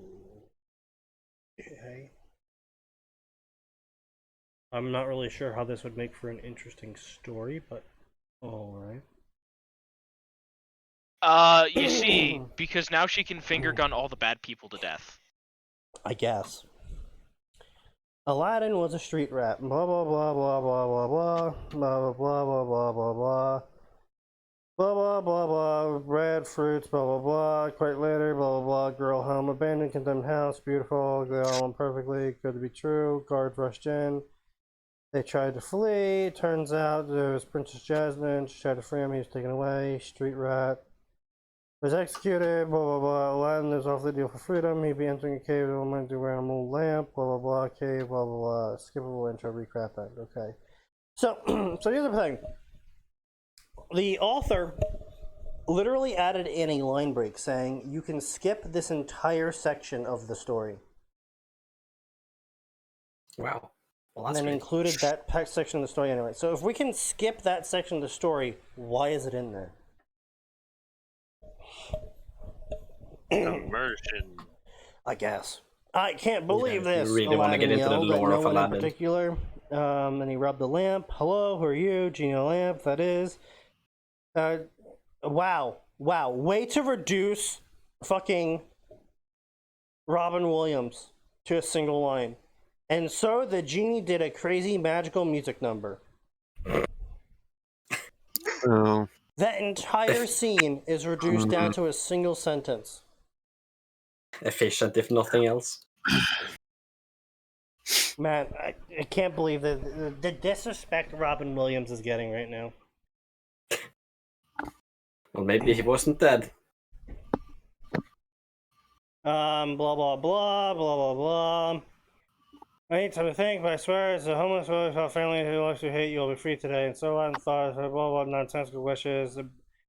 At first he thought about nonsensical wishes like being a prince or getting the princess's love, but then he realized that anything he apparently we're gonna switch to first person apparently now. Anything I wish for will feel hollow because I did not earn it. Boy, that's a lot of character growth for a fucking street rat. That's a lot of character growth, which is the entirety of the Aladdin series. Like, literally, that's the entirety of the Aladdin series. Like, the whole fucking arc. The whole movie. That was literally Amazing. the point. You literally just skipped the entirety of the story. But just him just having this revelation out of nowhere. Okay, yeah, sure, I get. Okay, guys, the Aladdin story part is over, I guess. Wow. Wrap it up. That was fast. Yeah. It turns out he was just one revelation away from just fixing all of his problems. Efficiency. Yeah, efficiency indeed. And then Aladdin was like, I have an idea. I love books and stories, even though I'm illiterate and I can't afford them. And I definitely wasn't shown to have stolen any. He's also illiterate. I just want to point that out. That's actually that's actually a plot point at one point in Aladdin. Yep. Is that he is illiterate, and so he couldn't read something that someone gave him. A minute, I can't read. I forget what that was. Oh man, I forget what it was now. But someone comes up to a guard, I believe it was, and they give him like this document. The guard looks at the document and they wave him on. They're like, the one guard turns to the other guard and they're like, "Oh, what did the document say?" "I don't know. I can't read. It just looked really fancy, so I waved him on." It'd be like that sometimes. Because it turns out a lot of people back then were illiterate. So it's the whole reason why you had priests and whatnot, because they could read, and then they would tell you what's inside the book of, Christ and what you should do. Wow. Yeah, it's really weird how that works, So, Genie, I have a question. Can you grant wishes that make a book into reality? That is technically asking for multiple wishes, but I think you could. Let me check. And so the genie took out a large tomb that said "Da" rules on it. A large tomb. Large tome. Tomb. Wait, no, I did say that. Wait, what the fuck? Wait, hold on. I did say that right. Yeah. He checked out a you large did it right. tomb. That Okay, wasn't me being cheeky. I just realized. Yeah. I Oh, just, God. I read it wrong because I was like, no, clearly it says tome. I'm like, oh wow, because Sneaky's normally a cheeky shit. Like, hold on a second. My brain just assumed Sneaky was being an asshole. My brain also assumed it was being an asshole. Well, the more you know. Now that we've cleared that problem up, Now that we've cleared up that I'm still an asshole, yet the author's also fucking dumb. parody has been maintained. Continue. Indeed. Blitz of reading, he came to a conclusion that yes, he totally could do that. And with that, Aladdin started to write a story. Wow. That's some fucking loophole mechanics there. Hey, can you make a story into reality? Well, I mean, I guess technically I could. All right, so let me just invent this fucking story. Just immediately begins writing the most self-insert OC power being trip. Illiterate, being able to read is one thing. Being able to write is a completely different thing. You don't need to know how to write to be able to read. Funnily enough, shocking. As like to many of teach you these at the authors same have time. proven. Yes, as many people have proven. Yeah. Amazing. No, but like, oh god, can you imagine that? It's like, Yeah. all right. So first, there was this character who was incredibly wealthy and had 7 million bitcoins. He had 7 million bitcoins. And he sold at 0.18. He sold at 0.002. He was quite sad, but still fabulously wealthy. I don't know. That's only what 7 million. That's only like $7,000. Yeah, if you sold it, we've sold at 0.02. No, 002. Oh, yeah. Yeah, it wouldn't be a few thousand. Maybe 14,000. He vowed to that, live his life with right? never again, with the fear of missing out, and hoarded everything. Imagine that, you had hundreds, you were like, all right, I'm gonna spend $1,000. I'm gonna put $1,000 down on Bitcoin. It's gonna be worth fucking nothing, right? And then you held on to that, and it's like, oh yeah. And the Bitcoin boom happens like a decade later, and you're like, oh yeah, I have Bitcoin. And you check your Bitcoin, and you're like, oh shit, I'm like a multi-millionaire now. Yeah. Whoopsie. And Elon Musk and Bill Gates were both secretly his father. Yeah, indeed. Did you guys hear that apparently Newegg actually now accepts Doge as payment? Yep. I mean, that's because Newegg is a fucking meme. Newegg is an absolute meme, and I love them for it. It's based. The ink was if very only could fine, meme. and despite Aladdin's terrible spelling and grammar and writing in general, Aladdin would have to be thorough if he wanted his idea to work. Chapter 1. The Wish. There was once a kingdom. It was a giant city. No, hold on, I can do better. The city was massive! Making Agrabah look tiny in comparison. Yeah, I don't ever go It was also located right next to Agrabah, in order to make sure that everyone knows my dick is bigger. Furthermore, this city was not locked to a single location, as it flies! No! Listen, Aladdin, now you're going down the route of the Netherese Empire, and that's not a route you want to go, lad. It's always a route you want to go. No, it's very much not. Look, I'm gonna take my never melt permanent flying iceberg armed with 64 cannons, and you can't stop me.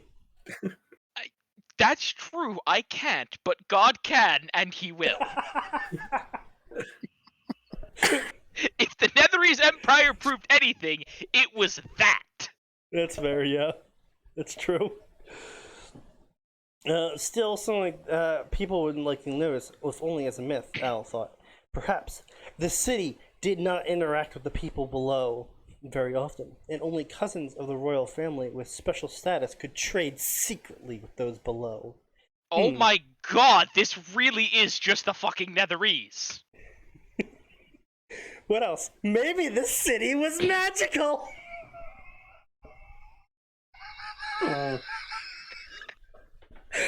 Oh god. Sneaky's get like you don't hear the sneaky wheeze very often. He's having fun. I am having fun. Perhaps so can its citizens. All the citizens are also magical. Are they also perhaps undead? Are they delving into necromancy? Maybe a little bit of shadow magic? They created all sorts of magic, of course. Allowed no one to starve, and everyone's lives was easy. And they all had creature comforts. That should prevent street rats from existing ever. Okay. Oui. Okay. I appreciate that he's somehow making his own upbringing like pejorative. Like I know, right? Like I understand what the author's trying to make him sympathetic and being like, there will be no poor people in my city, but what it comes off as is there won't be any fucking poor people in my fucking city. There will be no poor people in my city. All right, there, Ironwood. Can you calm down? That's basically what he turned into. Yes.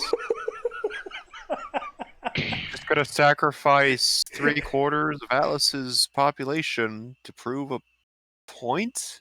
I mean, Ruby also stopped him, from what I heard, from not sacrificing it. She did, but there is also the problem that they are directly responsible for him falling into this weird psychotic episode. I love this. It's like you could like retell Ruby from the point of view of Ironwood as he descends into this absolute madness, as this team of supposed heroes are continuously behind every terror attack that makes Atlas weaker and weaker, and every attempt at him trying to save the people, the heroes show up and fuck it all up constantly because they think he's for some reason the bad guy. As he slowly loses his mind more and more. Yeah, they never did a good job explaining of like, why should we hide this knowledge from Ironwood when he could probably really use it? Ironwood's evil, don't you understand, Max? We have to not tell Ironwood anything so we can prevent him from becoming Hitler, but in the process turn him into the next Hitler. Oops.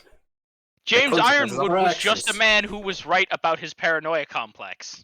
That's probably the worst part of it. But it's here's not the question. Paranoia if you're right. I was gonna say, here's the question: did his paranoia complex become self-fulfilling, or was Team Ruby just always a bunch of fucking assholes? Yes. Oh. See, now I think we should write a serious one-shot called "It's Not Paranoia," and just have the entirety of Ruby's story from the perspective of Ironwood, like just the canon story of him just being like, we shouldn't trust this group of teenagers to save the beacon, and the beacon explodes. Like, we shouldn't trust this group of teenagers to capture this thief, and then fucking all of his ships explode. It's like, this group of teenagers shouldn't be let into Atlas, and then they blow up a military installation and steal a military craft, and then crash it into Atlas. Oh, and Sneaky, and then don't forget the part where they then blow up a top secret military project because they didn't want to get caught for stealing a ship, and then they steal another ship and crash that into Atlas. Yeah. After violating the airspace of a sovereign nation, lying to the guards, and complaining about it. And then they free a mass murdering terrorist. That. But other than that, they're good kids. So that one really didn't make sense because Tyrion's just there. Yeah. And Clover, instead of deciding to work with the man that he's worked with for a few weeks now and knows will come with him peacefully because he did so before. According to Miles Luna, they were totally gay for each other. I really don't give a shit. He can push that all he wants. I really don't give a shit. It doesn't change the fact that he chose to, instead of working with the person he knows is a good huntsman who is willing to comply with the law, to fight the mass murder terrorist, decides to fight both a good person. Once. Also, yeah. Well, and here's the thing that's even better is Crow actually tries to fight Tyrion, and Clover stops him multiple times. Like, he stops his sword mid-swing multiple times in that fight. It's like, Clover, whose side are you supposed to be on again? The side of the terrorists, of course.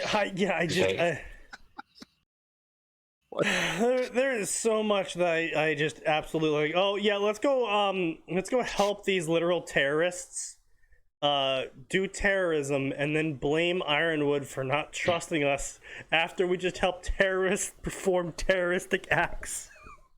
Very cool. All I did was help a few terrorists. Can't the city guard just get over it? It wasn't that. That was just you terrorism. killed the king, cut off his head, and shit down his throat. The terrorist asks me to. What was I supposed to do? Say no?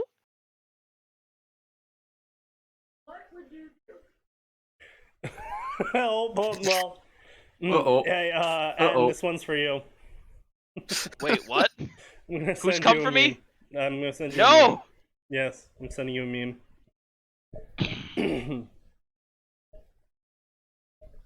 Sneaky sending a meme can only be bad. I am horrified by what? What was I'm that? waiting for this fucking meme.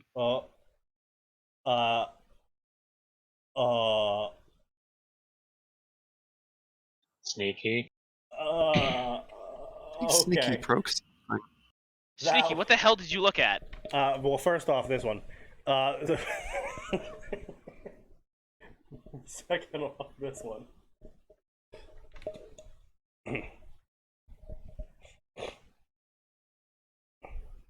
Well, that one doesn't want to load, apparently. Okay, fair enough. Anyway. I mean, the first one, it's very obvious what I would do. Yeah, I know. That's why I said you would love it. The answer, of course, is propose. Obviously, yeah, duh. That or ask her to make me a suit. It's important that a city has good trade and fair rules, not just good magic. The royal stresses the importance of their king. The royal family had a son. Wait, thought Aladdin. They had a son and a daughter. I always wanted a sister. The family has to go into exile. You see, I need a reason for them to be in Agrabah, but I also need a reason for them to come get me. I fucking was joking about the Netherese. This author isn't.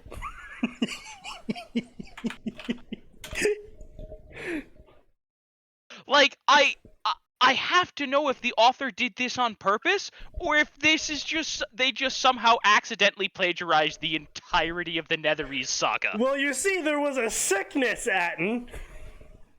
Oh, please tell me there was a sickness. There was a sickness!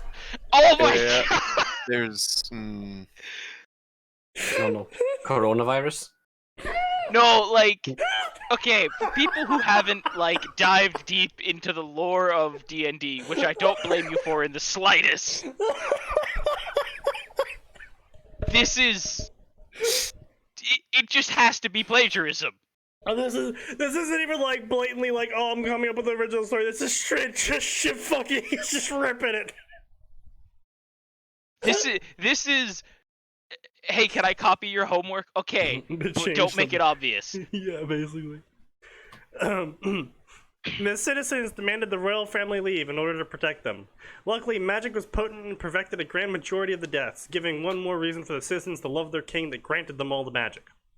Okay, we're differing a little bit from the Netherese. Just a little bit. Wait, hold on, let's find out what magic did at first.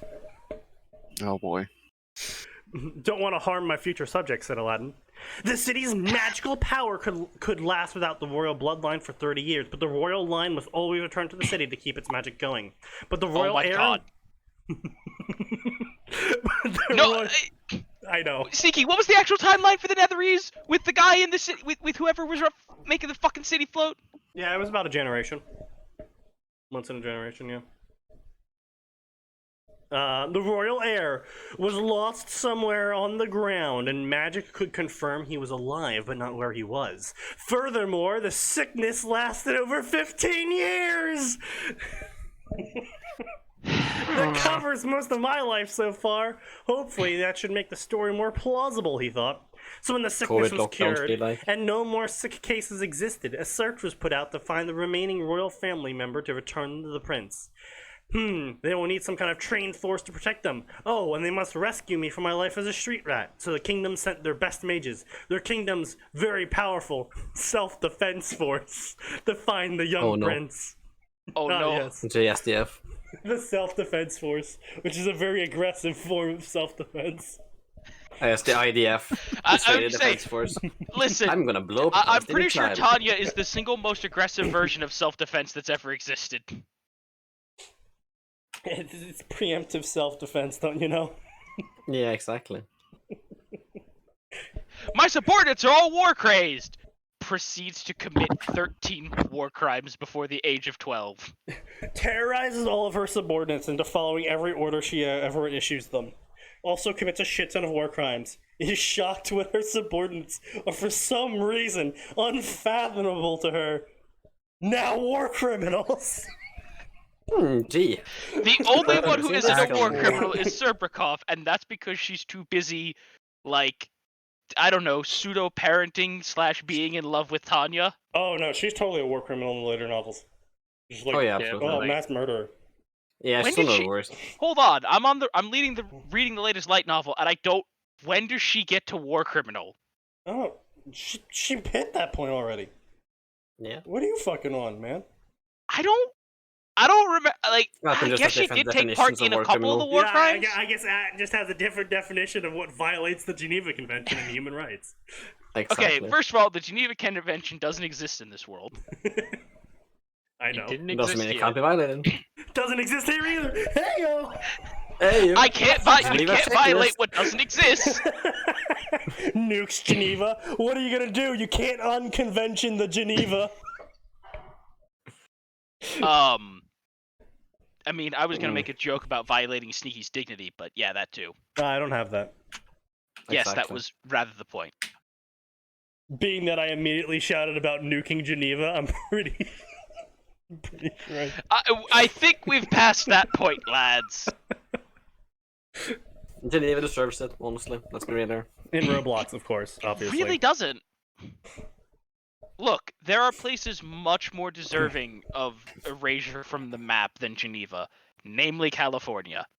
Honestly, Well, yeah, of I'm course. really impressed with people that live in Geneva, because apparently, every single time there's a giant meeting in Geneva, a bunch of Antifa protesters just like burn a third of the city. Every single time. And everyone's just grown to accept it. Really? And it's like, I haven't heard anything about that. yeah. No, there was a whole bunch of videos coming out the last time there was a convention there. And Right. the 1/3 of the city literally burned down. They were like smashing windows and tossing flares into the cars. They burned a bus. I think the people got out of the bus. I mean, we would fucking hope so. Well, it was crazy. And the police were just like, we can't do anything. Like, thousands of Black Bloc protesters just show up and just, what do you want us to do? Shoot them all? It's like, yeah. Yeah, wait, wasn't that in fucking Hamburg or something, though? No, it's Geneva. No. Anyway. I've never heard of Hamburg. Hang on. But they probably deserved it, Hang too. Clicky clack. Researching is bad. Not seeing anything about that. Nope. Because I think the thing you're referring to is the G20 thing. Oh yeah. That was in Hamburg. Oh, okay, that's in Hamburg. Well, kudos to the people in Hamburg then, because apparently that happens every time G20 meets. Because the Antifa protesters protest against everyone in the world meeting together to unify on stuff. What? What? I mean, that was hang on. Yeah, don't think about it too hard. Don't save the Google page. Yeah, don't think about it too hard. Yeah, it was G20 Hamburg 2017. Okay, Yeah, look, okay, I understand some people here can just accept the stupidity. Yeah. I refuse. Mm. Listen, I kept playing healer for a reason, and it's because I refuse to accept the stupidity of other healers. That's fair enough. I still remember the fond days of being a blood DK, and the healer's like, well, if you're so good at healing, you're fucking do it yourself. I'm like, okay. Does more healing than the healer. Yeah, do you want to know what I said to those? Do you know what I said to those blood DKs? What? At least I'm not using a fucking macro. I don't use. No, Atin, dude. Sneaky, you're one of the only ones. Yeah, I was gonna say, it was me getting into Shadowlands that I finally sat down and was like, I gotta figure out this macro shit. There's too many fucking buttons I have to press now. I think it was. If you notice, I have been implying that DKs did not press that many buttons before to win. Yes, that is an accurate statement. It was still hilarious having come from, like, going into Star Wars The Old Republic and watching all these fucking people who claimed they were healers in WoW not be able to do shit without 17 macros pressing the buttons and telling them who needed to be healed. I'm like, all the add-ons. Yeah. Just look at the bars and use the tab key. Oh, dude, my god. It was so fucking you guys don't understand. Atin is right. It was so fucking painful, especially as a DPS of watching all the tanks be like, I'm just gonna run in and grab every single mob, despite the fact that my class is not set up for mass tanking, and despite the fact that the healer that's healing me isn't set up for burst healing either, and they'll just die. I'm like, dude, what the fuck? He's like, well, I don't have my threat add-on from WoW, so it's like, why do you need an add-on to tell you how to play this fucking game? Just, Jesus Christ. Just play it, Lamar. Or like the healers who were like, oh, it's so hard keeping track of everybody's health. I'm like, dude, this is a 16-man raid. Yeah, bro, don't fucking miss me with the 16-man is too hard. I played the 40s, man. I played the 40s. I was there as well. Not just that, but like, actually, are you blind? Are you actually blind? No, don't give me this I'm ADD. That's bullshit. God, everyone comes up with excuses these days in those games. And I'm like, here's an excuse for you. Learn how to do your class. It hurt. Also, it honestly side hurt. note, Yeah. Oh my god, the amount of people who didn't understand what, the amount of Sith sorcerers who were like, oh, the bounty hunter is bad at healing because I've got more healing than him. I'm like, I'm so sorry, I don't have an area of effect heal. Now watch me take the tank from 0 to 100 in 4 buttons. Yeah, I know, right? Yeah, exactly. Or the Sith assassins who were like, why can't I just face tank everything? Because you're not supposed to. You're supposed to use your stealth to grab like 2 guys, and then we laugh at them.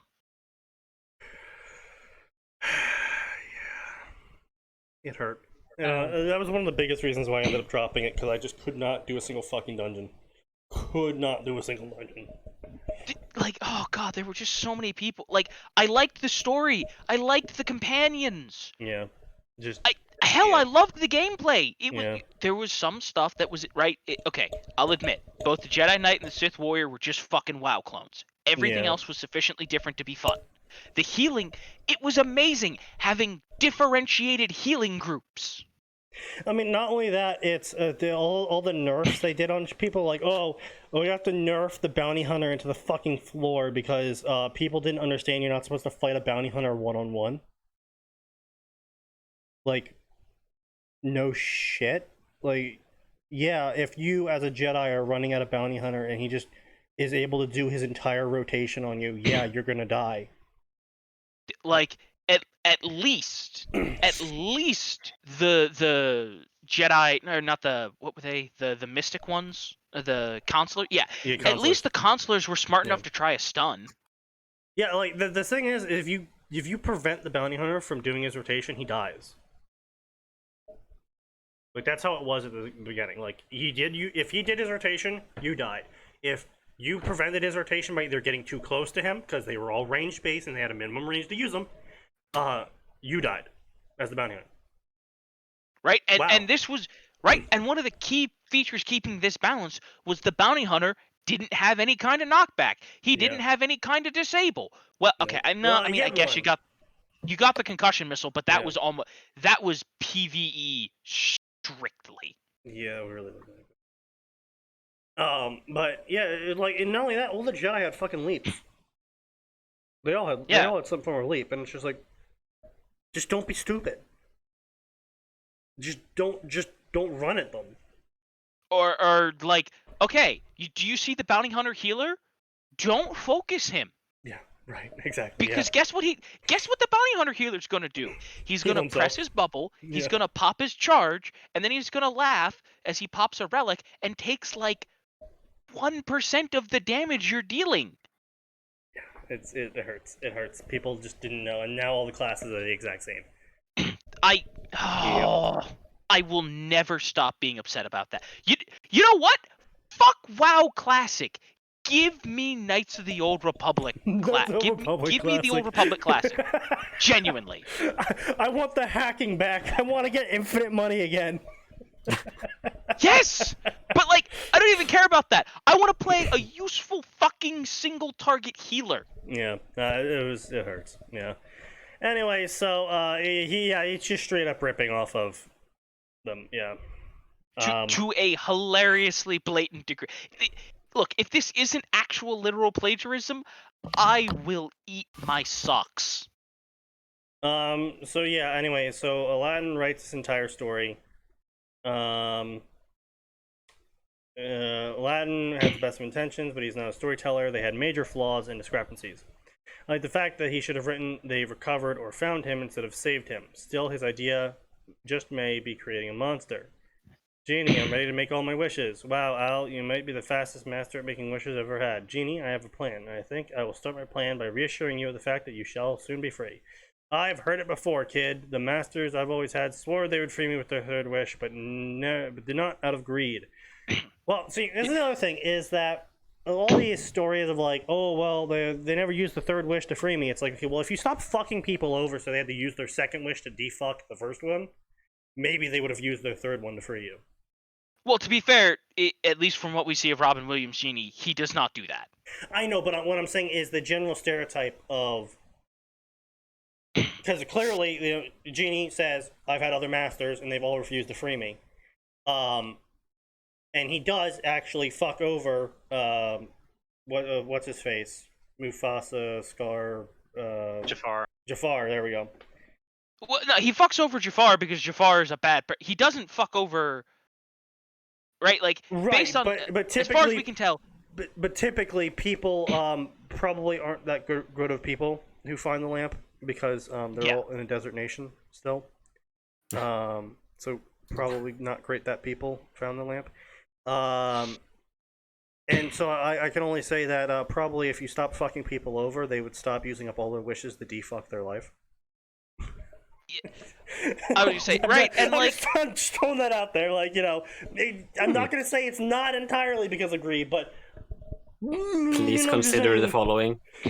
I would say, right, and here's the thing, right? What's the first wish? I wish I always had access to a character creator that I could use on myself at any time. Now that would be something. Like, can you imagine that? Walk into a bank, commit a robbery, walk back out. Whoops! Now I'm a 5'4" Asian lady.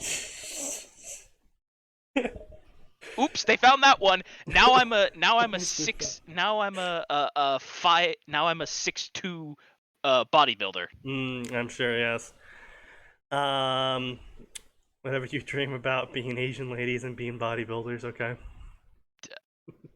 Sneaky, I was picking yes, I'm aware. things that are very, Jeannie, very different. I'm aware. Blah, blah, blah, All right. blah, blah, blah. Well, listen, we have My a bunch plan, of blah, fucking blah, blah. jackasses in our audience. So... My first wish is this. I wish that upon completion of my third wish being granted, the genie will be free. That's a really convoluted, stupid way. Like, I get it, but you're an idiot. Yeah, I don't know what it, I mean, no, I can hold on. I can sort of get it. So you use the first wish to set up a completion statement so you're basically using the first wish to be the third wish. But by doing that, you're already setting the genie up to be free, which is relying heavily on the genie's goodwill at that point. Because he could just fuck you over for the next two wishes and just be like, lol, I'm out. But it also does set the precedent of, like, regardless of what happens, I'm setting you free anyway. And so it's like, please don't fuck me over effectively. So, bend the rules in my favor this one time because I've already set you free. I've already scratched your back. You scratch mine. Yeah. So I sort of get it. It's a sort of good plan, but it's got a lot of relying on a myth that historically does its best to fuck you over. In the myth of the genie in the lamp. So anyway, the genie gasped. It was actually happening. The young boy was setting him free. He would have to wait, but he would soon be free. The genie thought. I'll have to make sure his wishes are exactly... Yeah, so right here, as I was saying earlier, I'll have to make sure his wishes are exactly as he wants them, implying that in other times he would go out of his way to not do that. Well, no, it may not imply that he went out of his way to fuck someone over. It may simply be implying that he complied with the letter of the wishes, not necessarily the intent. Okay, still a dick move. Yeah, that's still sort of going out of your way though to fuck someone over. Because if you're just gonna sit there and be like, well, that was just what you said, that's still kind of going out of your way. Like, that's being purposely obtuse, effectively. Which is still kind of going out of your way. Not as extreme as to what I said, but still, it's still sort of going out of the way. Like it is and it isn't a dick move. And, like, it doesn't take a lot of effort to be like, oh, I wish I had $1 million. And obviously the person isn't saying, I want you to steal $1 million from someone. They're just saying, I want $1 million. Obviously they want $1 million inflation-free with no fucking questions about taxes asked. And now, hypothetically, that would be going out of your way to help them. But, a positive interpretation of that would be, okay, the lottery, you find a lottery ticket tomorrow that gives you $1 million. Yeah. It's not fucking anyone over, but it's not particularly helping you either, because you have a whole bunch of strings attached to you winning the lottery ticket, and etc. Like, that doesn't take any effort to purposely misinterpret or positively interpret, Right. Blah, blah, blah. So anyway, blah, blah, blah. Genie, you don't have to wait. I'll start my second wish now. The author, you just said the genie thought I'll have to wait to be free, and then you had the character respond to the genie thinking. Hmm. Okay. I wish Aladdin's second wish was for the ability to read minds. Honestly, I would have, in this situation where he gets approval for this story to be wished true, I would have used the second wish in this instance to wish the intentions and contents of the story to be as positively interpreted and rewritten as possible. Yeah. Like, since you've you've already created this magic munchkin wish generator, presumably you might as well go all out. Right, exactly. And just be like, all right, so Genie, use magic of creation itself to make this story the most positively well-intentioned version of this story possible. But, you know, obviously keeping me as the hero of the story, as being the missing prince, and etc., etc. Just generally just pave over every plot hole my punny human mind could not comprehend. Just fix and it all the bad stuff that I accidentally implied, or Yeah. the ecological disasters that I precipitated. Right, exactly. Just fix it all. That's my second wish. And then your third wish is you make it real. And that pretty much covers you, you know? Yeah. But I guess we're just... Despite being so incredibly smart as he was 3 seconds ago, now he's done. Okay. Well, also, I will say this. The whole I'll set the genie free so he'll be nice to me.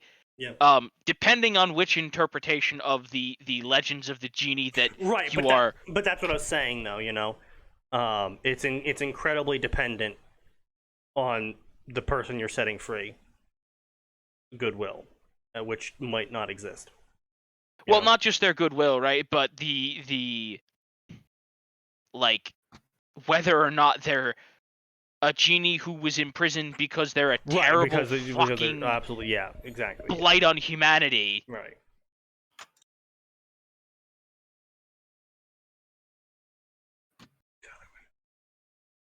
Anyway, so blah blah blah. The clap of thunder struck randomly. The magnitude of this wish was enormous. While the genie had meddled with time and created life before, never on such a grand scale. This wish was dangerous. More dangerous than wishes meant to return people from the dead. More dangerous than the shattering of the Milky Way in a massive paradox. Still, he had to grant this wish. If he did not, he could not be free. So he would take the chance, consequences be damned. Well, hold on a minute. It's not just he has to grant this wish or he won't be free. He has to grant it. Yeah, he is, as per the rules of the wish, yeah. Like, contractually obligated to grant it. Per the contract, grant me my wish, motherfucker. Granted. Okay, well, I don't really feel that much different, but I'll take your word for it. Okay, Genie, my final wish. After this, you'll be free, and we'll be on our separate ways. Al, it was great knowing you. In all honesty, I wish you the best of luck. Genie, for my third and final wish, please remove our memories from the moment you came out of the lamp. Abu shouldn't remember either. Al, but you won't remember freeing me or making your wishes. That's what I want, Genie. I could never really fully love my new family or kingdom if I knew it was all fake. I mean, I'll give enough, him yeah, credit. That is that. A good wish. Yeah.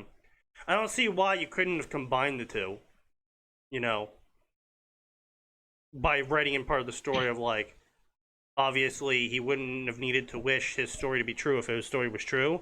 So by using the whole best intentioned, you know, plot hole fixer. Well, no, even ignoring that, you could have made the first wish, right? Right. Oh, upon the completion of my third wish, the genie will be free, and I will forget all of this. You will forget. Okay, yeah, that's right. You know, that's fair. No, that's a good point. That's a good point. Right, and even though it's technically combining wishes, you're almost it's almost a guarantee that genie will let it slide because he'll probably just forget to check the rule book when you go, and the genie will be free. Right. Oh yeah. You know, it's I looked in the rule book like 600 years ago. It's probably in there. Yeah. Effectively, yeah. Blah, blah, blah, blah, blah. Al, you might just be the wise... Oh, Jesus Christ. Al, you are just the wisest master I've ever had. There is...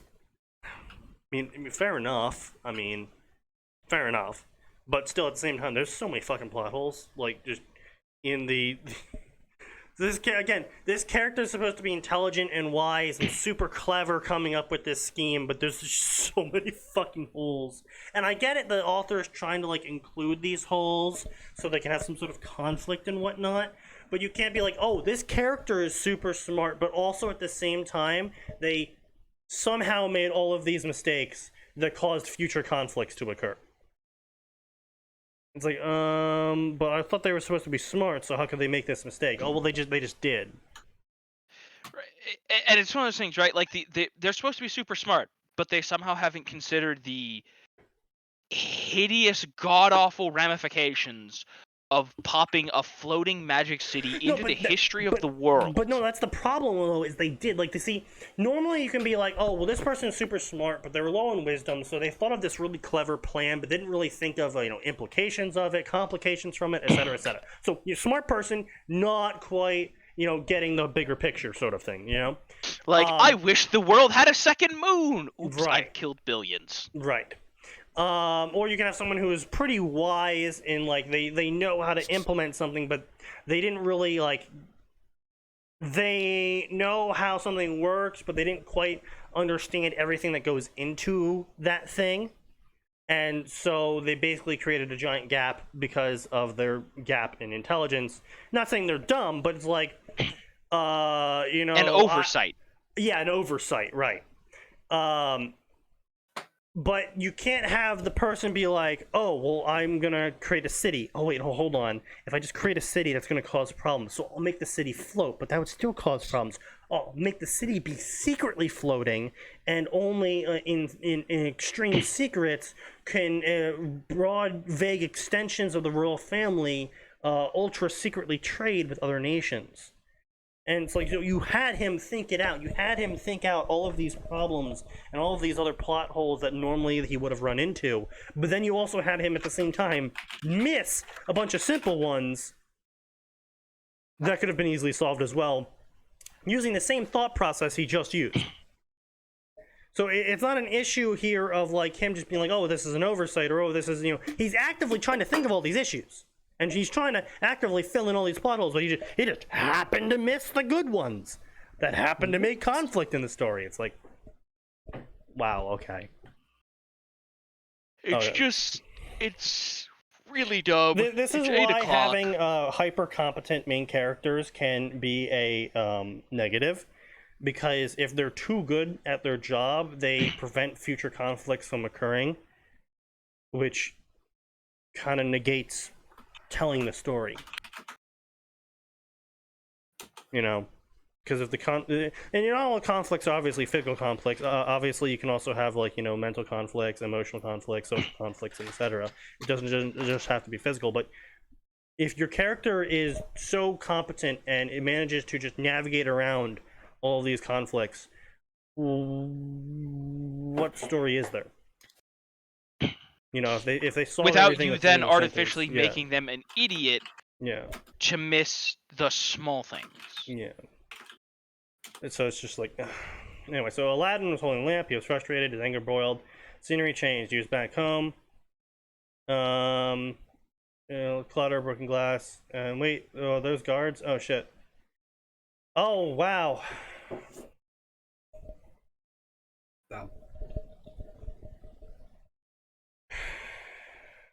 Victoria was currently on an important assignment for the Empire.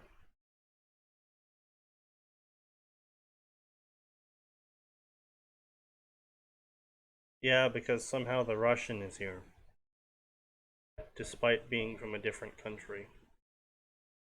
She's just here. Why is she here? Well, obviously it's because the author wants all of their characters from Tanya the Evil to be here, without really being concerned as to why they're in Tanya the Evil in the first place.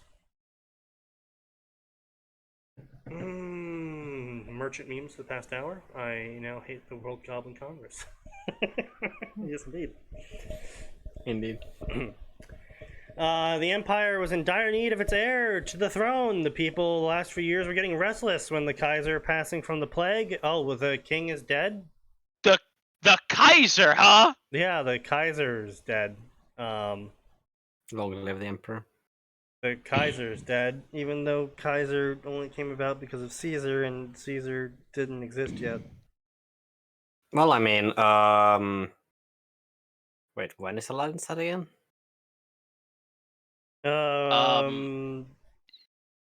mean, we're not like super sure, but it's obviously at some point during the height of the Sultanates. Yeah, no, so that is post Rome. It's after Rome. Yeah, by far. Yeah. Oh yeah, wait, Aladdin timeline 1213. Yeah, that's Kaiser would be a word. That's fair enough. Yeah. So, yeah. No. Okay. No, let's be clear. Kaiser might be a word, but it sure as shit not a word a street rat in the middle of Agrippa knows. In the middle of the fucking... Yeah. Yeah, not only that, to be fair, even though he wrote king and Genie was like, all right, well, let me just conjure up an entire nation, you're implying the nation is a nation of Germans. Because Kaiser's German for king. Yeah. Kaiser, Caesar. Emperor. Yeah. Emperor. Which, Yeah, by the okay. way, Yeah. all doubt that they're plagiarizing the Netherese is fucking gone. Yeah, it's blatant. But what I'm really not understanding was why do they stick with? I understand. I subjectively understand why they stuck with Kaiser because they're a creative hack, but I don't objectively understand why they stuck with Kaiser. Why not just make it king? Like, well, no. Why not make it Sultan, the thing that it's fair. Yeah, it's a fair point. he's familiar Yeah. with? Yeah. Also, it would kind of imply that this floating city was in fact Arabic of nature, due to the fact that he's the prince, and he's Arabic. So unless he suddenly changed to a blue eyes white dragon.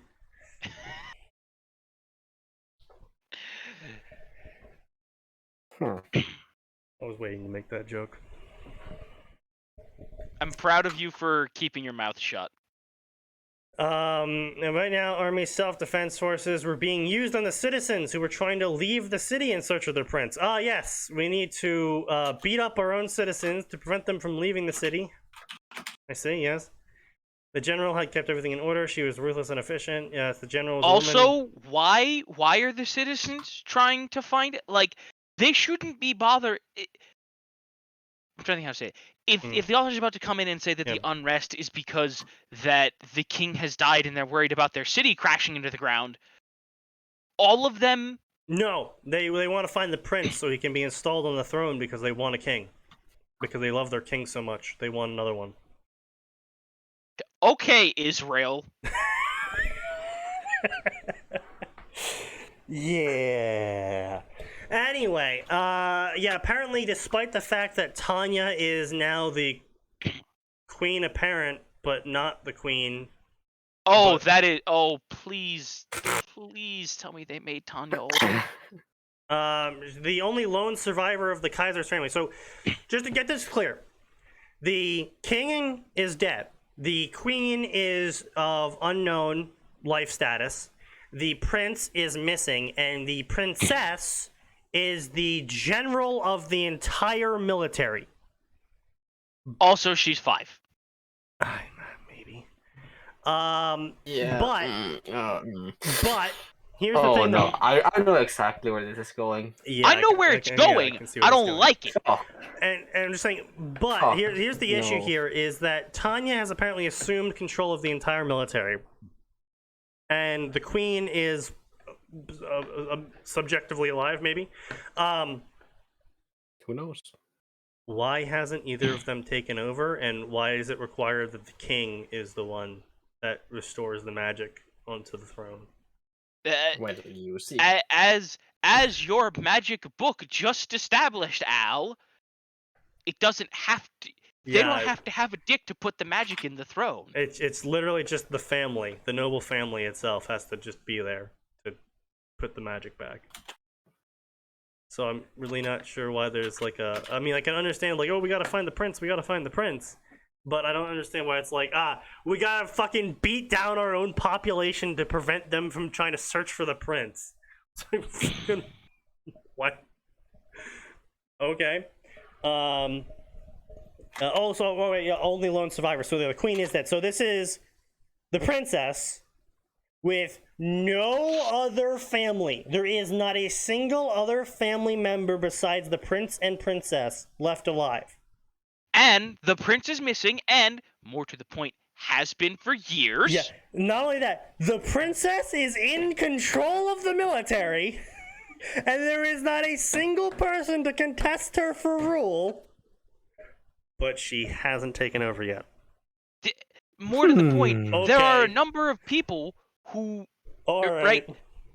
Let's assume that the author is still a creative hack, and Tanya's Yep. going to have all of her subordinates. Yep, obviously. I mean, Victoria's here. Of all subordinates for her not to have, it would be Victoria.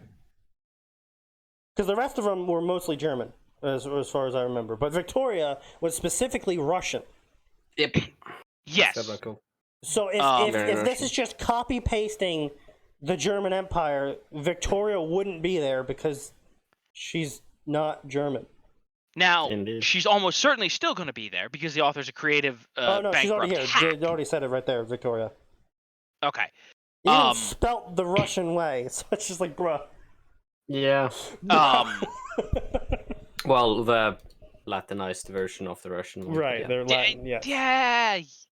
Anyway, the point is, the author's a creative bankrupt hack, and none of this should be here, right?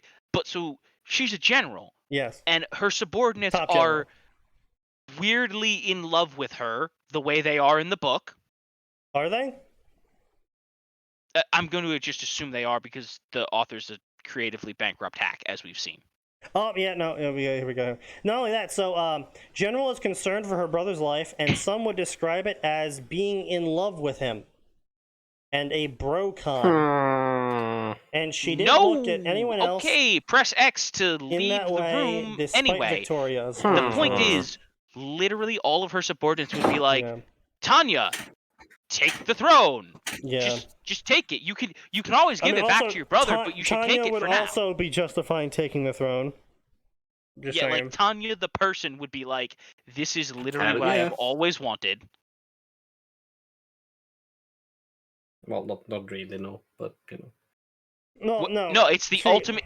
It's the ultimate cushy job wherein. No, not really. No, it's really not. But at the same time, she complained more about having superiors than she did about having a non-cushy job. Yes. True. So it's just as I was about to finish, it's the ultimate cushy job where no one can tell you what to do. Especially if you are the sole reason as to why the city is flying. It's very hard to say no to the person who is currently holding you hostage at 30,000 feet. Yeah. I don't want to do what you say. Cool, I'll be back in 30 years. What? Yeah, effectively. General, blah, blah, blah. There's a thing about pointless right now. Current mission was to find Kaiser's son, blah, blah, filthy, run down King Tiger, blah. Magic scanner is able to detect him, blah, blah, blah, blah, blah. Shithole, blah, blah, blah. Planet, blah, blah, blah. Royal family. Blah, blah, blah. His transport was attacked by former exiles of the Emperor looking to use him as a hostage. Being exiled was the worst fate of anyone in the Empire. You were stripped of your magic and left with nothing but clothes down your back. Shudder the thought of being stuck in a place, blah, blah, blah. And how are they stripping people up, please? Oh, how are they stripping people up? No, because they did. No reason given. Well-equipped mage of the air battalions, blah, blah, active camouflage spells, and blah, blah, blah. Dragon staves, blah, blah, blah. Artillery spells. Proficient use in barrier, blah, blah, blah. Pinging on her scanner. Knife point, country's police forces. Out cold, he was the prince. She did not have authority to engage in other countries' forces.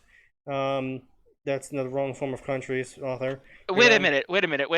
Yeah. She's the top general. No, Victoria. This is Victoria going. Oh, Victoria. Okay, this is Victoria. Okay. She's the also, aide to why the is top Victoria using language that Tanya would be using? Because he doesn't know how to write anyone besides Tanya. Like, I'll grant you, we don't get a lot of Serpikov's inner monologue, but she seems to be a generally happy, cheery person. I'm a little annoyed that the anime made her quite so dumb. Yeah. But like, she was a bit airheaded. Yeah. And she was fairly positive. And she did always think the best of whatever Tanya came up with. Yeah. And all that to say, she would not say this shithole of a planet. Yeah. So anyway, Author, she had to you report moron. this. Magical community did not have range. Prince would be in unknown location, captured and in danger, so she stored away. Aladdin had been captured again by Jafar. Pleasure taking the golden lamp he possessed. Aladdin thought he may be able to live well for a change. Probably gonna die right away in dungeon. I don't know how he got out of there, but Jafar acted. Well, wanted the lamp. Jafar wanted his home. Tried as he might. Aladdin failed to escape and was captured yet again. Bars of the door just showed shut. Sultan was replaced by all powerful Jafar as his parrot joined in and laughing. Time to make that wish. He rubbed the lamp. Blah blah blah blah German stuff. Blah blah blah German stuff. Blah blah blah German stuff. Blah blah blah Blah German blah stuff. blah German stuff. Blah Yeah. blah German stuff. Blah blah blah blah blah blah blah blah. So anyway, they sent their entire army toward Agrabah, and they're going to go blow up the country to go save him. Prepare to landing ship. Send messages to recall all search parties. We're deploying every legion. We're getting my brother back. Also, I invented coffee. No. I mean, no, they're in Coffee has Arabia. been- Yeah. I'm aware. Coffee came from Arabia. I'm aware. I'm just. Fucking. I'm just saying. So anyway, everyone broke into chaos and started screaming, and then magical tanks were deployed with magical artillery pieces. Ah, yes, tanks. Mm-hmm. Oh, yes. The best desert warfare equipment. Yeah, fucking tanks. The tanks of the 20s. We have flying mages. Yeah, it's a tanks, Deploy the tracked desert vehicle. The tracked tank in a desert. 1230, by the way. 1230. 1213, but yeah. What's a tank? A bunch of dudes ripping off the Roman Tetsudo? Yes. Yeah, whatever the fuck Leonardo da Vinci came up with, even though that was like 200 years later. They all carry shields in a very specific formation, and they shout, "We're a tank, we're a tank, we're a tank." Yeah. God damn And they No, shout Sneaky. boom. They shout mean things to grab enemy aggro. Oh, of course, yes, we're bad. They also got the taunt. Yeah. That is just a side note. That is my favorite fucking method of aggro get in any video game. How does this tank acquire aggro? He does some flashy moves and attracts the enemy attention. How does this tank grab aggro? Your mom's a whore. Oh my god, Jesus fucking Christ, here we go. Tanya von Degershoff, head of the Empire Self-Defense, sipped her coffee. Don't worry, little brother. Not even hell on earth can stop me from saving little you. brother. Yes. So she's older than him. Oh, She no. giggled yet again, creeping out her staff. Even if Being X down in hell were to try and stop me, I will still save you, brother. She giggled again as she headed towards her massive The only thing I could give the author is if Tanya is kilometer-long ship that carried all the landing craft. Okay. I'm gonna just ignore that. What I was gonna say was I could give the author some credit if Tanya being forced to love someone is just like this is just Tanya transplanted from another universe, and she's just losing her mind because she's being forced to feel emotions. For her brother. That doesn't exist, that she's never had. Yeah. Like, I might be able to give the author some credit there, but we know the author's not going to do that, and this is some weird incest thing. This is just some weird shit going on Which, here. by the way, calling it right now, Yeah. the author is 100% going to use the Fire Emblem face justification. Well, they're not really related. I mean, also, I'm really confused as to this part. So does this mean, like, the mother cheated on him or something? Because, like, they're all using German names, and they're all using German descriptions for everything, and they have German technology, yet for some reason their prince is fucking Arabic. Listen. Dad decided to use his magic and fly down to get some Arabian coffee. So we get some...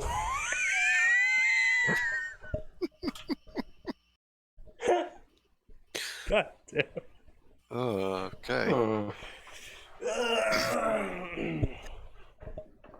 Help me, stepbrother, I'm stuck. Oh god, Sneaky. He got some Arabian coffee, and then oops, he came back with caramel macchiato. Oh yeah, of course, it because Germans. Yeah, it happens. Happens to the best of us. Oops, hate it when that happens. See, you have a sibling now. Oh, Jesus Christ. So, yeah. You have a sibling now, but oops, he's been captured by those bad Arabians. Which, by the way, author, you're really not doing yourself any favors with that line, by the way. Whoopsie. We accidentally exiled him to his shithole country. Alright there, Mr. President. We are the superior German nation.